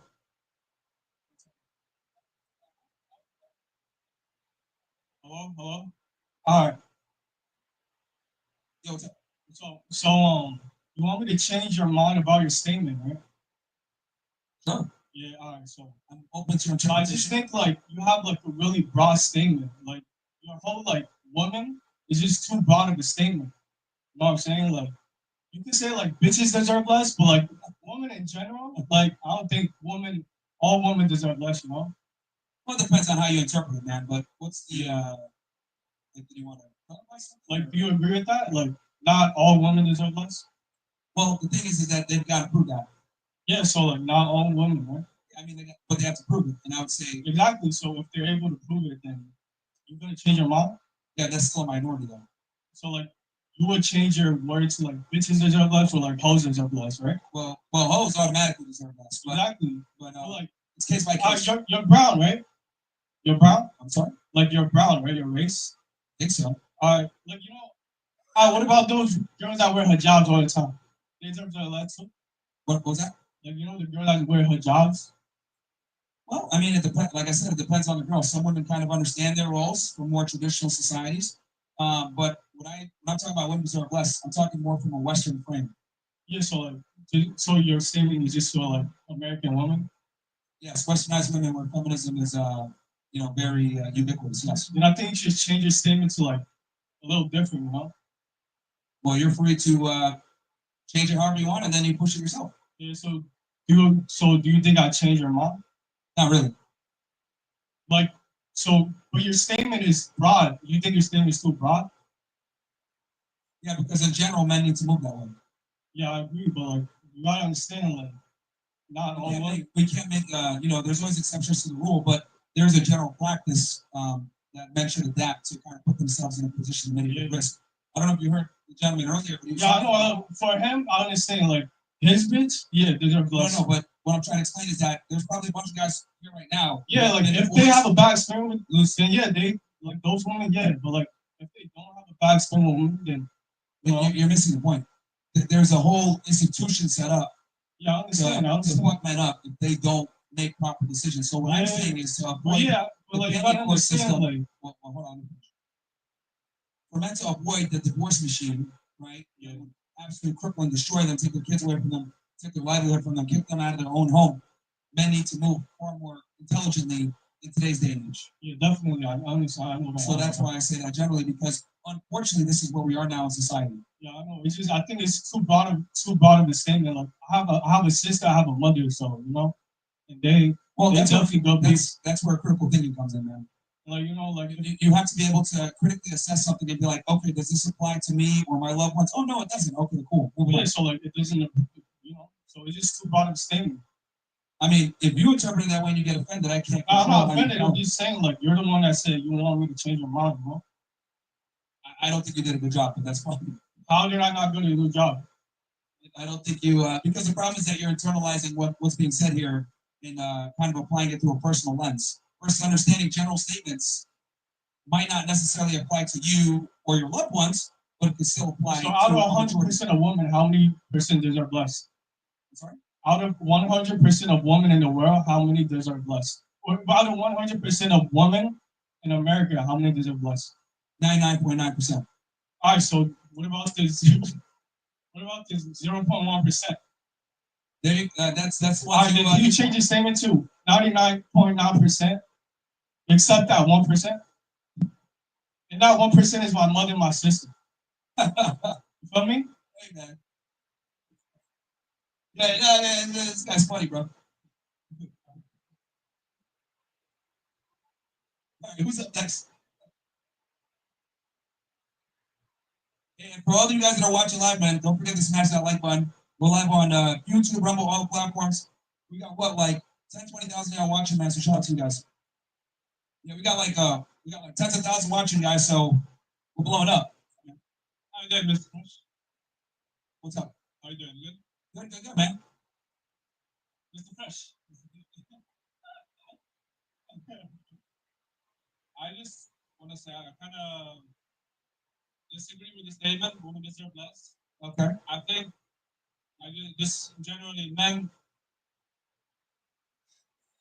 I think generally just men need to stop being such bitches and that's it. They need to. Yeah, but see, if it were that simple, we would have fixed the problem, and it's unfortunately not that simple. It's a very complex situation, and right now what we're dealing with is a multi-decade push from feminism, and kind of that's where we're at now. So I get it. That's why you guys come up here and say, just believe in Jesus, just be a man, blah blah blah. It's far more complex than that. What do you think so? It's more complex. Where Because you from? personally, we're Croatian. You're from Croatia, okay. Yeah. When did you come to the States? 2 weeks ago. Okay, so you're from Eastern Europe. You will notice once you spend more time here, but feminism is pretty much started and has been pushed here. It's seeping into Western Europe, into Eastern Europe and Europe in general as well. But I think you haven't really seen the results of feminism in the West yet because you've only been here for 2 weeks. But things are very different over here, as you'll see here soon. I mean, I believe women should have the same opportunities to be able to create a career as a man. Okay. That they should have the same human rights. Sure. And that's it. Everybody can organize their relationship how they want to do it. If a woman wants to be the boss in the relationship and then a guy admits to that, that's their problem. That's how they want to live. Well, it's not gonna work. That simply doesn't work. I hate to say it, but like it never works when the woman is in a leadership role in a relationship. I mean, controversial take, but like women are terrible people if they have leverage on you. They're terrible people. They simply don't know how to move when they have power, right? They're gonna disrespect you, treat you like shit. Because the thing is that if woman's your boss, or she's like you're supposed to be her man, you're supposed to be her leader, protector, provider. If she's the one that's leading you, it's gonna masculinize her, and by her being more masculinized, she's gonna be very agitated and annoyed by you being soft, right? Now, does that mean she's gonna break up with you same day? No, of course not. But what's gonna happen is it's gonna what they call death by 1,000 paper cuts. So over a period of time, the disrespect is gonna continue to grow and grow and grow. It starts out when you're talking back to you. Next thing you know, you're at the Target, checkout line. She's smacking you upside the head saying you're stupid. So, men a lot of the times don't realize until it's too late that this is something that needs to be curbed from the beginning. And it starts with understanding a hierarchy that you're the boss, she follows you. But if she's the boss and you follow her, that relationship's going to get followed to the end. I mean, there is cases of relationships where that works out, but I believe generally what you said is true. Yeah, I mean, and a couple people have made the argument of, exception to the rule. We can't operate on the exception to the rule, right? If that happens 5% of the time, that's still not high enough to actually, talk about it and actually tell people, oh, yeah, let your woman be your boss. It's not conducive to success in the majority of situations. Yeah. Cool. Who's up next?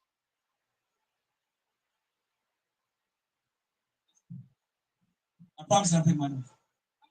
Debating or anything. I just wanted to show appreciation because my dad, he raised me without a mother and everything. I have 6 brothers. I take care of them. I cook for them, clean. And it's really important to me to be a traditional woman and to grow up and to be one. And I feel like basically your messages, I'm sorry, I'm nervous, but your messages that you put out there are important for other women who want to be traditional women because it's really important. And nowadays, I'm 17 years old. Okay. Yeah. And so I feel like in our generation, especially, they want to be, more, excuse my language, but hoes and go around do their own thing and be independent. And it's really important for women to be a traditional woman because it shows a lot and it shows value. And I just want to show appreciation. No, your dad did a great job. Thank you. Thank you. Hey, no worries. She has a bright future ahead of her. We need more young women that think that way. All right. What's up, man? So, with the statement "women deserve less," my 2 main issues are: 1, it's too vague, and 2, it's just incorrect, factually. Sure. So, what are your defenses to that? Okay, what's your other point of contention? Well, you're talking about how women deserve less because they masculize men, because they're cheating, because they're doing all this, but men also do the same thing in reverse. And would you say that all men deserve less because there's a few men that are really bad people? Okay, I guess we can tackle the first thing and then the second thing. So you disagree with the concept that women deserve less? Yes. Because you're saying it's too broad. It's broad, and you're saying, by saying that, you're saying 100% of women deserve less. All right, so there's always nuance in things. My position on this is we live. My position is we live in a society where women are equal to men, and I think if a guy's going to get a relationship with a girl or a woman and is going to be successful, she needs to understand that you're the boss and you're the leader. So she's got to be knocked down a peg and understand that she's not equal to, so that you can assume your rightful position as the dominant leader. So that's what I mean when I say women deserve less. Also, guys simp too much. We have another problem with guys simping on girls, giving girls money on OnlyFans and shit like that, and everything else like that. So exactly. Cry harder. What I'm saying is it goes both ways. It's not just because some women are bad, I think it really depends on the person. It's not necessarily the sex, but the person. And if they're just a bad person, then you could say they deserve less. It's not just because women are women that they deserve less. And when it comes to men being the leader, that also. I think in general, men need to come from the perspective where she needs to prove herself to me. Because you got to understand that, like, we've overcorrected thanks to feminism. Because this is what I call the proverbial double dip. Women can choose to go to school, get a career, and be just like a guy. But at the same time, they can go ahead and choose to find a rich man and, be a housewife. So what I'm saying is, since they have all this leverage in the dating marketplace, right, and that leads to a lot of entitlement, guys need to kind of go in with their eyes wide open and understand that you need to kind of put her through her paces. What I'm basically telling men to do is be extremely selective with women. And here's the thing, women are extremely selective with us. Women are pickier now than ever before. But I find it interesting when I tell guys to practice the same thing, it comes with a problem. It kind of speaks to the point I've been making forever. Men can't have standards, but women can. Women can demand excellence, but men can't. If a man criticizes a woman for not doing her part, he's a misogynist. If a woman criticizes a man for not doing his part, she knows her worth. There's a wild double standard that just isn't acceptable. I'm not disagreeing with the double standard, but I do think it goes both ways. Because what about a high quality man, using your words? He needs to be selective in finding a high quality woman. A high quality woman needs to be selective in finding a high quality man. Because there's trash on both sides of the equation. I would argue the higher status you are and the more money and resources you have to give them even less. You have to be even more selective. Well, but here's the thing: women and men, they need each other, because women provide for a family, right? Not just for a family, mentally, cognitively speaking. No, I disagree with that. Because I disagree with that. The reality is men need women to create families, right, and have a nuclear family that's stable. But men don't need women for becoming successful, for being a winner, for making money. I would argue, actually, as a matter of fact, I would argue women are actually a detriment to that cause. Why? Because they're a distraction. See, but that's just so incredibly vague. So there's so I'll explain to you. My guy Eric Ferry, he has a book. It's called The Book of Numbers, right? And in the book, he pretty much calculated what the average man would spend in his pursuit of fame, something to the tune of $17 million, right? Now imagine if you put up for a seriously with the farmer, invest that money, 1% behind it, you can become that guy, then decide to have a family and have one. Because the problem is that single income is no longer acceptable. So guys have to make significantly more money to be that provider, that protector, that of a traditional sense. So what I'm saying is that the pursuit of women a lot of times hinders men's ability to rise up the socioeconomic scale. A high quality woman, you cannot put a monetary value on, because she could guide you in making decisions that you cannot see because of your own narrow ways of thinking as a man. Because women do have cognitive better ways of thinking in different areas, such as emotional intelligence, that men are naturally not good at. So here's the thing. Now, are there situations where there are women that can accentuate what you have, make life a bit easier, make it a bit better? Sure. But the reality is the majority of women don't. And the reason why a majority don't is because women don't have the same burden of performance as men do. They just don't. So their proclivity to work harder is not as existent as ours. Because we understand as men, from the time we're little boys, we're taught, get a job, go to school, become successful. Why? So that you can raise a family. Women, on the other hand, are taught, go to school, be successful, so that you don't need a man. So it's completely different. And then on top of that, they have the ability, the proverbial double dip I mentioned before, to choose to not enter the workforce. So what I'm simply telling guys is, the burden of performance is on you, and you have to perform nowadays, especially in this competitive marketplace. So that's why I say guys need to be extremely cognizant of this and be selective on the women that they deal with. Now, I see what you're saying. Oh, there's women out there that can help you. Sure. But I would argue having a network of competent men is far better than having one competent female by your side. Okay. I understand your argument, but again, your argument is not necessarily what you're saying in your title, that women deserve less, because you're basing that off of social stigmas and majority of women. And when you talk about women, you're talking about women that you're putting them in like a bad, point of view. And that's just not the case for all. Well, that's where nuance and critical thinking and everything else come in. I think, I think the safe way to go is to approach every relationship with a woman from a position of doubt. Prove to me you're not like the others. And I think if more men employed that tactic, we'd be in a better situation. Right. It goes both ways. But that's it. Well, women naturally already do this. That's the point. Women naturally filter men out quickly. Men don't have this skill set like they do. Well, they should. Should, could, and would are fantastic words, but it doesn't happen all the time. And this is why we do what we do, to tell guys, you need to date and think like a woman. But the problem is that a lot of guys don't. And that's why we have the fucked up dating situation that we have now. Okay. Well, will you admit that women deserve less as a whole is factually incorrect? No, they do deserve less in general. That's a fact. Most women are not wife material or girlfriend worthy material at all. Okay. All right. Everybody's getting tired. Everybody got scared. What? Anybody can step up if they want, man. Discuss whatever. Shout out to Desert Joe, gifted 5 subs. It's me, Manny P, 10 subs. And guys, if anybody wants to come in, we can discuss whatever. Line is over here. What's up, man?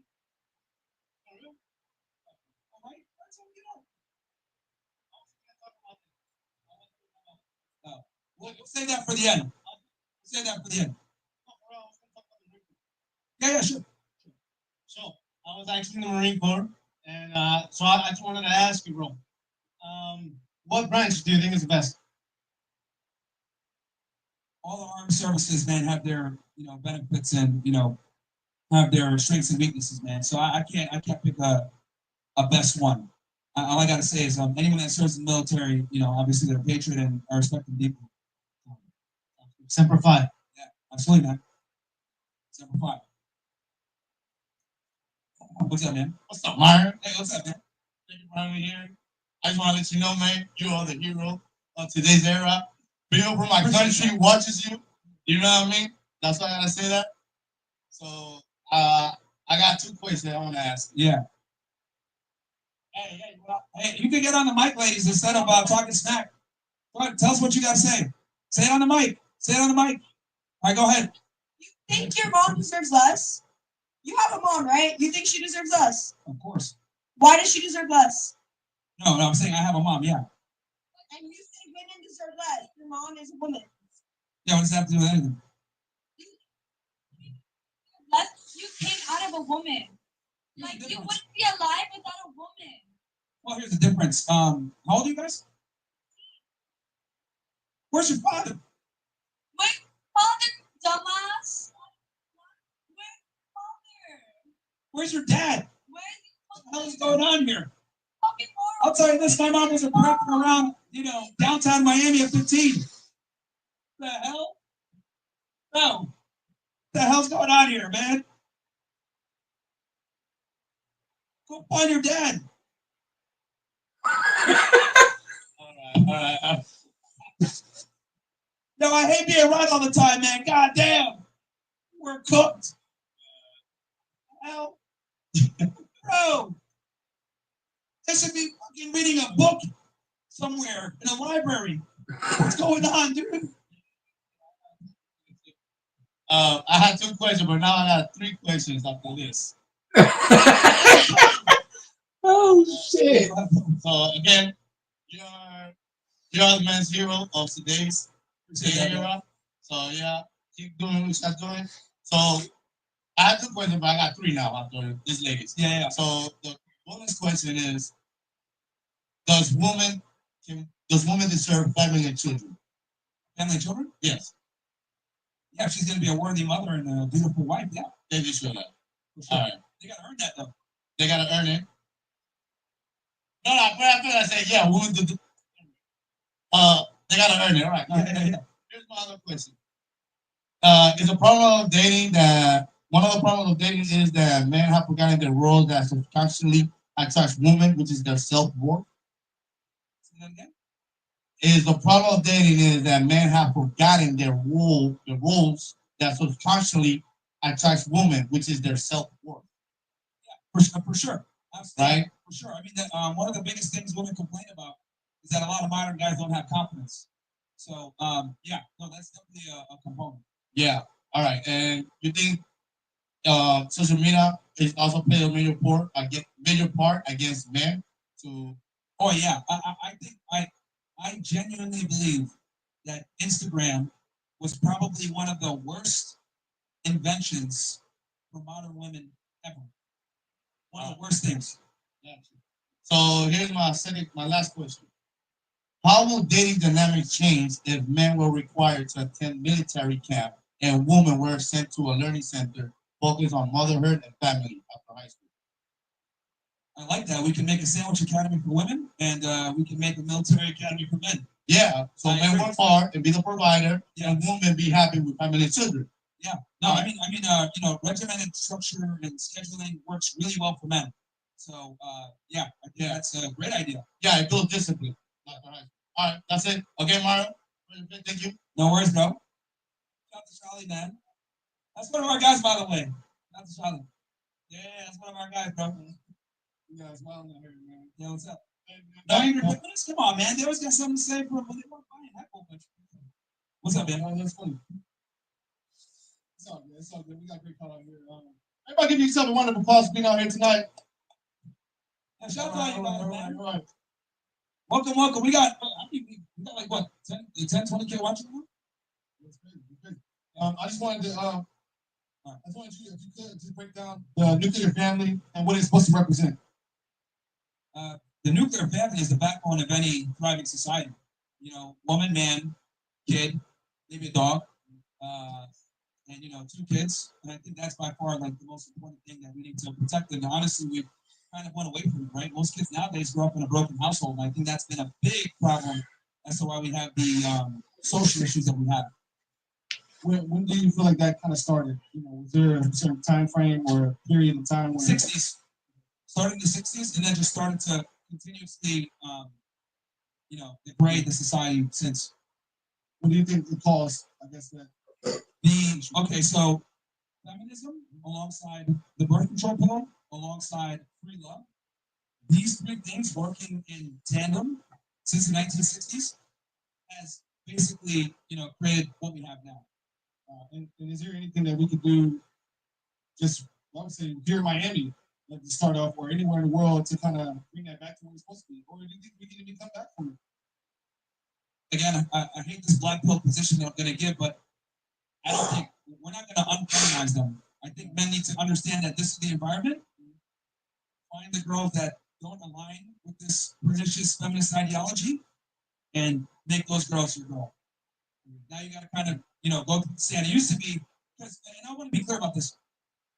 Prior to, feminism and, all these things that came out, there were things in place that kept women in check. Religion, family, stigma, stereotypes.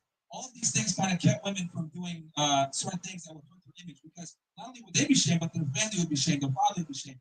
So these, what I call society training wheels, kept women honest. But now, a lot of these things have eroded, and if anything, we've given counterproductive advice to females. So, knowing that this is where we stand now, we need to be cognizant of this stuff and move accordingly. And understand that, women now have to earn your courtship versus them coming pre-assembled from a good father. They need to earn your courtship, because the days of because it used to be the father prepared her for you. You talk like the young woman over here. Her father prepared her properly, right?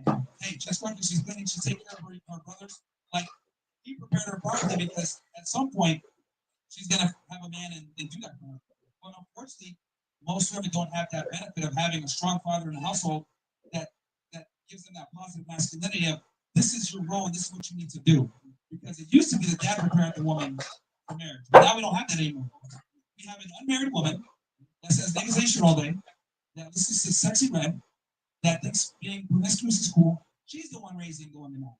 Telling them know your worth and also the single ladies, all this other stuff. And that's a very at surface level, people think, oh no, it's just her being independent, but it's actually far more destructive than people think. Would you relate that to? Because I watched the video you were telling about earlier about the situation between Offset and Cardi B. Yes, is that an example that you could probably say? Yeah, that's a fantastic example, right? This is him getting with a woman that used to be a sex worker. This is precisely why I tell men stay away from women that are entertainers, former sex workers, etc. Because unfortunately, they just don't have certain foundational belief systems to respect a man's authority and be in a long-term relationship. And then the fact that she has money, status, it makes her ability to replace him even easier. So that's like that was a nightmare. Former stripper, all that stuff, and she's ghetto too. So it's like that's a nightmare. Live and everything, and kind of seeing her reaction to Yeah, and I also want to bring attention. It was her that was going on Instagram Live and Twitter Spaces, putting everything out there. Offset didn't really say shit. He was quiet about it, right? But what did she do? She felt the need to go to the internet and try to destroy him publicly. And this is what ends up happening when you deal with women that aren't classy. Right? Because if anything, like, it makes her look bad. Oh, yeah, I could go fuck off some niggas too. That's not a W. But these female rappers try to tell women, like, oh, yeah, just get your get back. He cheated on you, go smash some dude. But that doesn't help. It actually hurts you. Yeah, I would agree with that. I definitely think there's an issue of our society, especially here in the Western world, with showing women, oh, you can be like this instead of Yeah, bro, what like those 15-year-old girls passed out. Like, what are they doing? They should be studying for the SATs. That's preposterous. Where's their father? Right? And that's what I'm trying to say. Like, this is where we are. Right? Like, incredible. This is why strong dads are so important. I appreciate you very much. All right, guys, give it up for Marvin one more time. Thank you, man. Got Nightly Wisdom. One Chest APAC Trucker says, y'all should sell Myron's book there just in case people want to buy. I'm sure people in the audience want to buy. I'll do that next time. He's talking about my best-selling book, Why Women Deserve Less. It really is an Amazon bestseller. I'm not kidding around. And you know what category was #1 bestseller in? Feminist Theory. I know they were pissed. Man, hey, it's available on Audible too, niggas. So, okay. Hi, how are you? My name is Kat. Hello, Kat. Why do you think that women deserve less? Because they've been getting more for too long. What? Because they've been getting more for too long. Okay, what is more? What is what? What is more? Simps, people, pedestalizing women for nothing more than the fact that they have vaginas. Suckers, just giving them courtship, not making them work for relationships or any type of commitment. Just preferential treatment, like a whole bunch of different societal simping females. But if you think that men are like stronger and physically, men are superior to women in every way. okay, so doesn't that mean that we should It shouldn't be cater? controversial to say. Like, men are superior to women in every single way, but that's like controversial to say, which is absolutely crazy to me. But yeah. So don't you think like because of their physical strength, they should be the one catering to women, not per se like giving them a lot more like protection in a way or like guiding? That's a fantastic point that you made, and I actually agree with you. Since they're the more vulnerable and weaker sex, yes, they should be protected. They should be provided for, right? What you're referring to is chivalry, right? Yeah. Okay. Who kills chivalry, men or women? I think both. The correct answer is women kill chivalry. Yeah, that I can agree with that too. So what ended up happening, right? There's a reason why the phrase "nice guys finish last" is so prevalent in Western culture. thanks to feminism and thanks to progressivism and liberalism, women simply don't respect or care about male authority, and they just want to get the best guy that they can get. So what's basically happened is we've had kind of like a correction where now guys don't feel the need to be chivalrous women anymore. It used to be a time when women behave like ladies and they would get treated as such. But nowadays, there's no need since they're equal. So I would argue women kill chivalry, the very thing that they want. I feel like it's both though, because like women, they can open or close that door, but men can also offer. Like I feel like since like, do you agree that men should be the one going after the woman, or do you think that it should be coming from both? Traditionally speaking, men should be the one that are pursuing. But once again, due to this very asymmetric dating marketplace, you have to be cautious about doing that. Because, and I'll tell you why. Okay. So an attractive woman, we're here in Miami, right? So an attractive woman in a major city tends to have guys in compartmentalized roles. One guy will be Uber, another guy will be mechanic, another guy will be sex, another guy will be sugar daddy. So since women, have kind of adapted to the new normal, guys need to be cognizant of this and act accordingly and make women earn that chivalry. So it's a case-by-case basis. But what I'm arguing is that most of the time, by this case-by-case basis, most women simply wouldn't qualify. Okay. What is the qualification? A traditional female, which most women are not, unfortunately.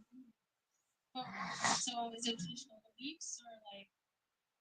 Yes, like a traditional mindset where she automatically understands the hierarchy of my man dictates things, I follow him. I'm not I'm not annoying, I'm not problematic. I make his life easier. But unfortunately, a lot of women don't do that. I mean, I can't tell you how many times I brought girls on my show and they say stupid stuff like, "Oh yeah, like don't you want a woman that challenges you?"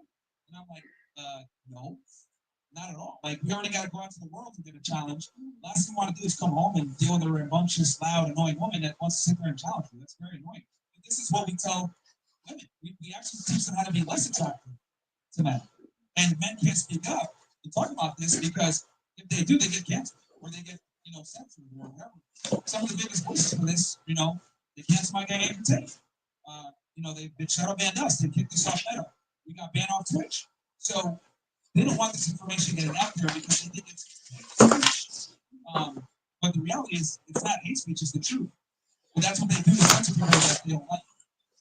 Yeah, it's like I can agree with you in certain scenarios. Like I do think that men have a role of like positioning themselves first, and women are kind of like submissive in a way like we help, right? But I also think that like there's obviously a communication that needs to be had, where it's not like slave master or dog and owner. It's more like it's like two individuals that have different roles.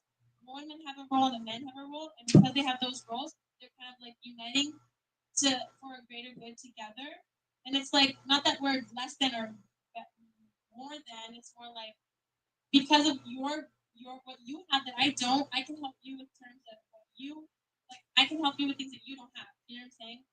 So I think it's like it equals each other out. Not that I'm not saying like equality, but I can say that men are stronger than me or they can be smarter than me. It's true, but it's more like because I realize those are your attributes, I have other attributes that can help each other. So it's not like a better or greater approach. That's what I'm saying. Well, I mean, that's a productive way of categorizing it, right? That's thinking skills, which is good. But a lot of girls don't think that way. They think I just need to be pretty and exist, right? It's more of a what can you do for me type mindset, and you're here to get me. I don't need to necessarily do anything for you. So I wish more women had that critical thinking, like, okay, he's really good at this. Let me kind of come in and fill in other roles. But a lot of women don't do that, unfortunately. Right. Yeah, I just think it's because like when you say women deserve less, it's like you need to Yeah, I mean, I think in the majority of situations, women deserve less, right? Because, they have this egalitarian mindset where they think that they're equal to a man, but at the same time, they want a guy that's superior to them. Does that make sense? Yeah. Women want taller, more money, more competent, and then they expect you to treat them equal. It's not a good trade for us. That works. Thank you.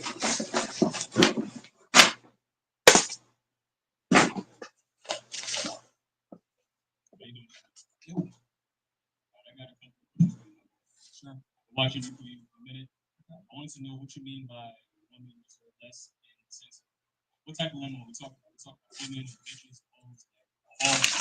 Well, what I would say is, I've seen that these not quality women are fucking cool. Come from a risk mitigation standpoint. Okay, so assume the worst and then justify. Appreciate that, man. My guy. Don't did you? Huh? You said I saw. No. It's not from. No. You heard that, right? Yeah. So, so I think guys need to come in from a skeptical perspective. Can I ask you one question? Yeah. How much responsibility did you put into women deserving less on them versus men? You were talking about Instagram earlier, and I wanted to ask you how much blame do you put on women Instagram versus men giving attention? I don't understand you. So you're saying women deserve less? Yeah. But why do they deserve less? It's because men constantly give them attention and give them opportunities to live a rich lifestyle without them having to really do much. Yes. Wouldn't you put that responsibility on men giving it away so freely? Yeah, I mean, guys need to understand their worth. That's one of the biggest problems I actually deal with. Like men, chronically undervalue themselves, while women chronically overvalue themselves.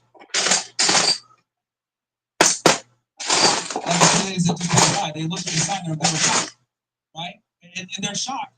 It proves what I'm trying to say, where they think I deserve more just because I have a vagina. It's because those words are polarizing, I would assume, but yeah, I agree. You know what's funny? If I was in Saudi Arabia and I had the same look, nobody would be here. That's facts. No. This grabs attention. I understand because they understand, like in Western society where women believe in egalitarianism, like it's shocking for them. If I put this sign up in Qatar, Dubai, UAE, whatever, any of these Muslim countries or even Eastern Europe, if I put this sign up in Romania, they're like, but that just goes to show how blurred the gender norms are here in the West. It's definitely different in 2025. I guess it's getting worse every year. How do you feel about that? Like, just internally, just when you're, up at night by yourself and you're thinking about the world is changing, does that motivate you or does that make you feel like, damn, I mean, honestly, the only thing I can do is be a voice, a dissenting voice, and hope people wake up. A lot of guys got to get their hand on the stove and get burned for them to realize. But more guys are waking up every day. No worries, man. Let's get somebody that hasn't gone yet. Oh, he's trying to get. I was just here before my voice trying to holler at you too. Sure. Yeah. Nice to meet you. My name is Brian, and I don't necessarily disagree. I don't necessarily disagree with your argument. I just wanted to play devil's advocate and kind of pick your brain a little. And I just wanted to play devil's advocate and kind of see like where your logic was behind, like the premise behind the argument. Women deserve less. I feel like he said, that's also kind of a broad statement. What do you think women deserve less of? Do they deserve less love? Do they deserve less money? What is it that they deserve less of? Well, on the cover of my book, I put, a dollar sign, relationship, social media, and time. So basically, less of, a combination of those four things. And I think guys need to make women earn it. So they not just leave it up front. So they deserve less of everything. Pretty much, unless they earn it, yeah. So what are some things that they can do to earn more? Not be a whore. Be polite. Be nice. Be submissive. Respect male authority. Things like that. I mean, that's very easy to please. Women overcomplicate men, right? And they just, the reason why they overcomplicate men a lot of times is because a lot of times they don't want to do what men actually want, which is be quiet, listen, respect. Well, that's kind of where we are now, where it's like, don't just want to do what you're supposed to do. Once again, Right. Earlier you said 99.99%. Yeah. So what about the men who are in a happy relationship with the women and they think that women provide a lot for their lives. They nurture them, take care of them, stuff like that. Do you think? No, that's great. I mean, look, if they're in a relationship that they're happy in, my thing is I just want guys to have choice. And I would caution them that if they're not the decision maker and the leader in their relationship, it's going to end soon. So I think that gets into bias and the fact that there is a hierarchy in the relationship and you need to be up top.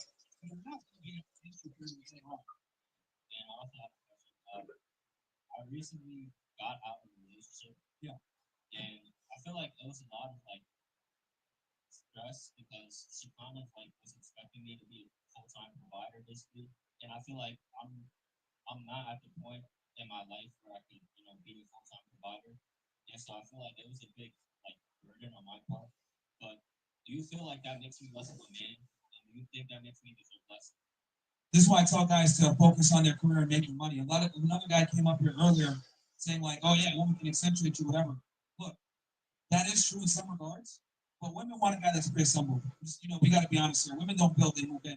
They prefer you to already have it there, and then they come and make it better. They want to decorate the castle with their drapes and shit like that. They don't want to build the castle with you. So I think men need to be aware of this and understand that you need to get to a certain point. Then you can go out and date so that you can command that respect from your girl. So you're a young guy, man. I would say focus on yourself, make money, get your status up, then go ahead and enter the dating marketplace. The only thing I'm conflicted on.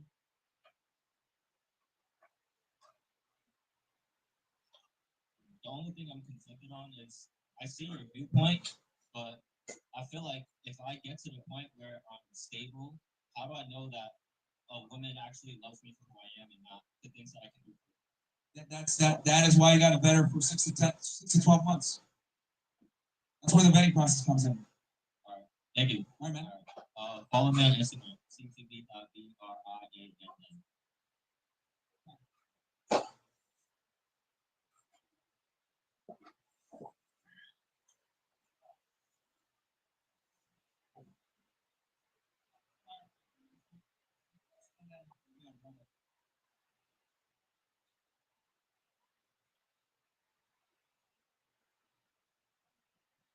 What's up, man? We're gonna wrap up here soon too, guys, because we have a certain amount of time.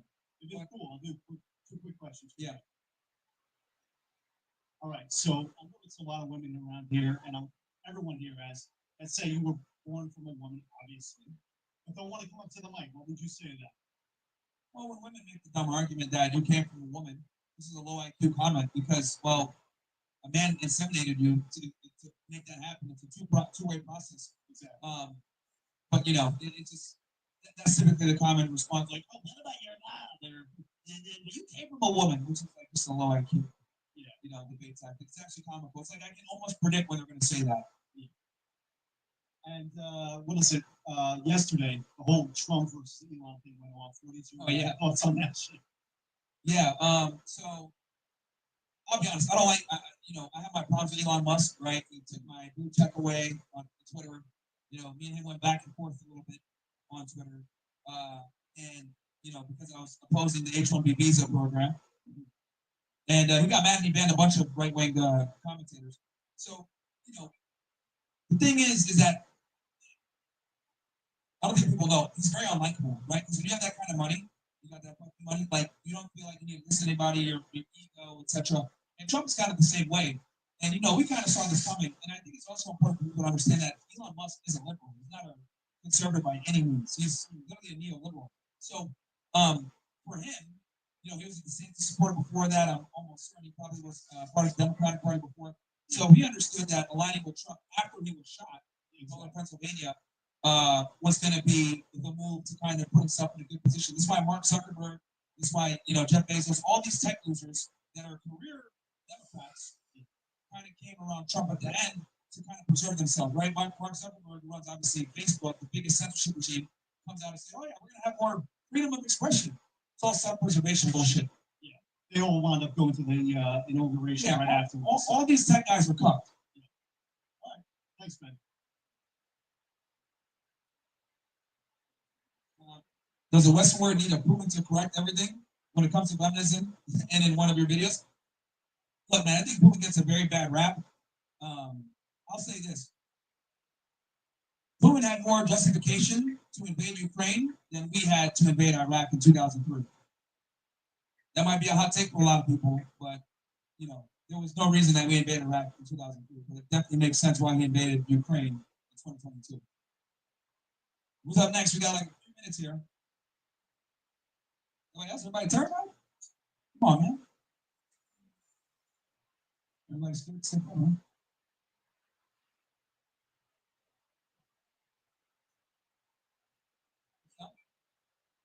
God damn it. Who's a feminist when you need one, huh? She brought up the wage gap. I'm like, goddamn, bro. What is it? Yeah.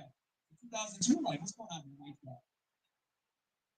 Now, we got a little bit of time. Go ahead. What do you guys We think? go together. Yeah. So obviously, we've seen like a lot of your videos and stuff. And we're just wondering, like, we're both like Christians. How do we, in today's society, where do we look for the highest quality of women? It's gonna be tough, man. Yeah, tough. we've noticed that. How old are you guys? We're both 18. What? Yeah. 18.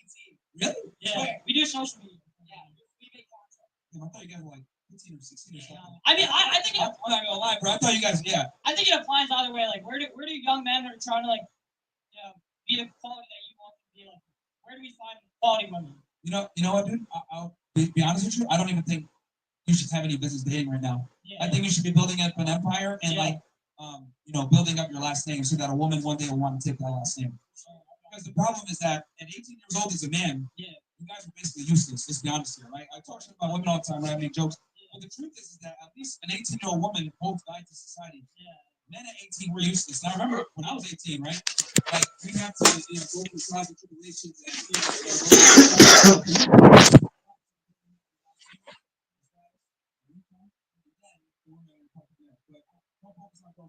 Thank you so much. No worries, man. Keep going, guys. All right. Anybody else? 2 minutes? All right. Go ahead. What's up? Hi.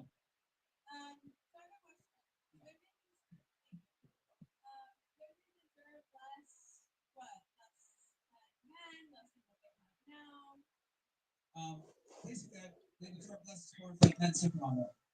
Men simping on that? Yes. Okay. And then these kids had asked for where to find a quality woman.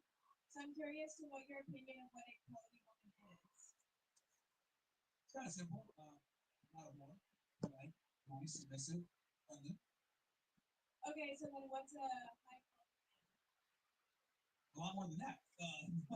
Okay. You know, a guy that has confidence, is successful financially, has the ability to have excellent resources to take care of the family, loyal to his partners, honorable, physically fit, a lot of different things. Okay, and so when you say women deserve less simping from men, what would you consider simping? Basically the unreciprocated attention giving or resource giving to women that are not worthy, which is unfortunately tends to be a majority.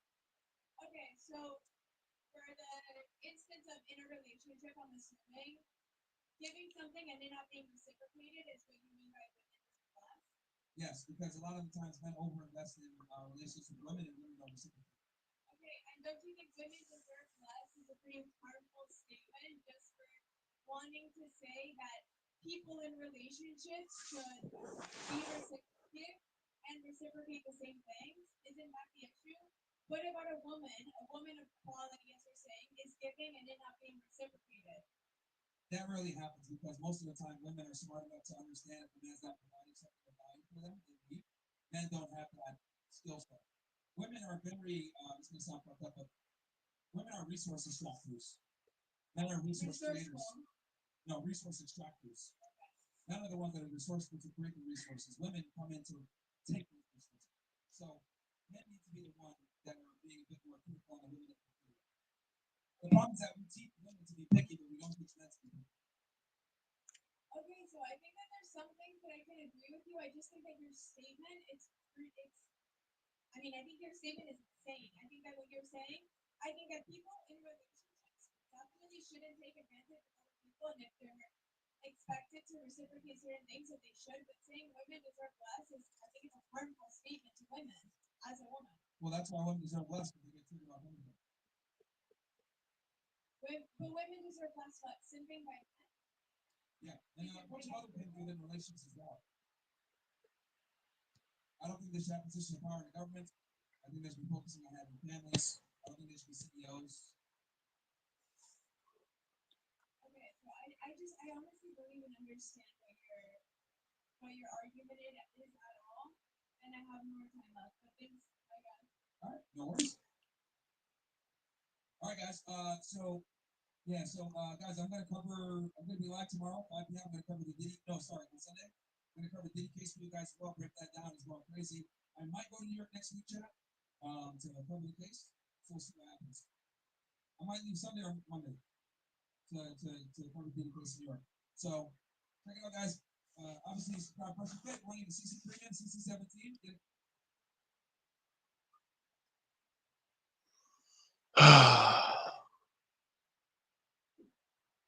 Hey guys, it's Maddie. Hey, Antonio. And tonight I'm gonna show you guys.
Alright, so we just got out of the gym actually. It's a tough workout.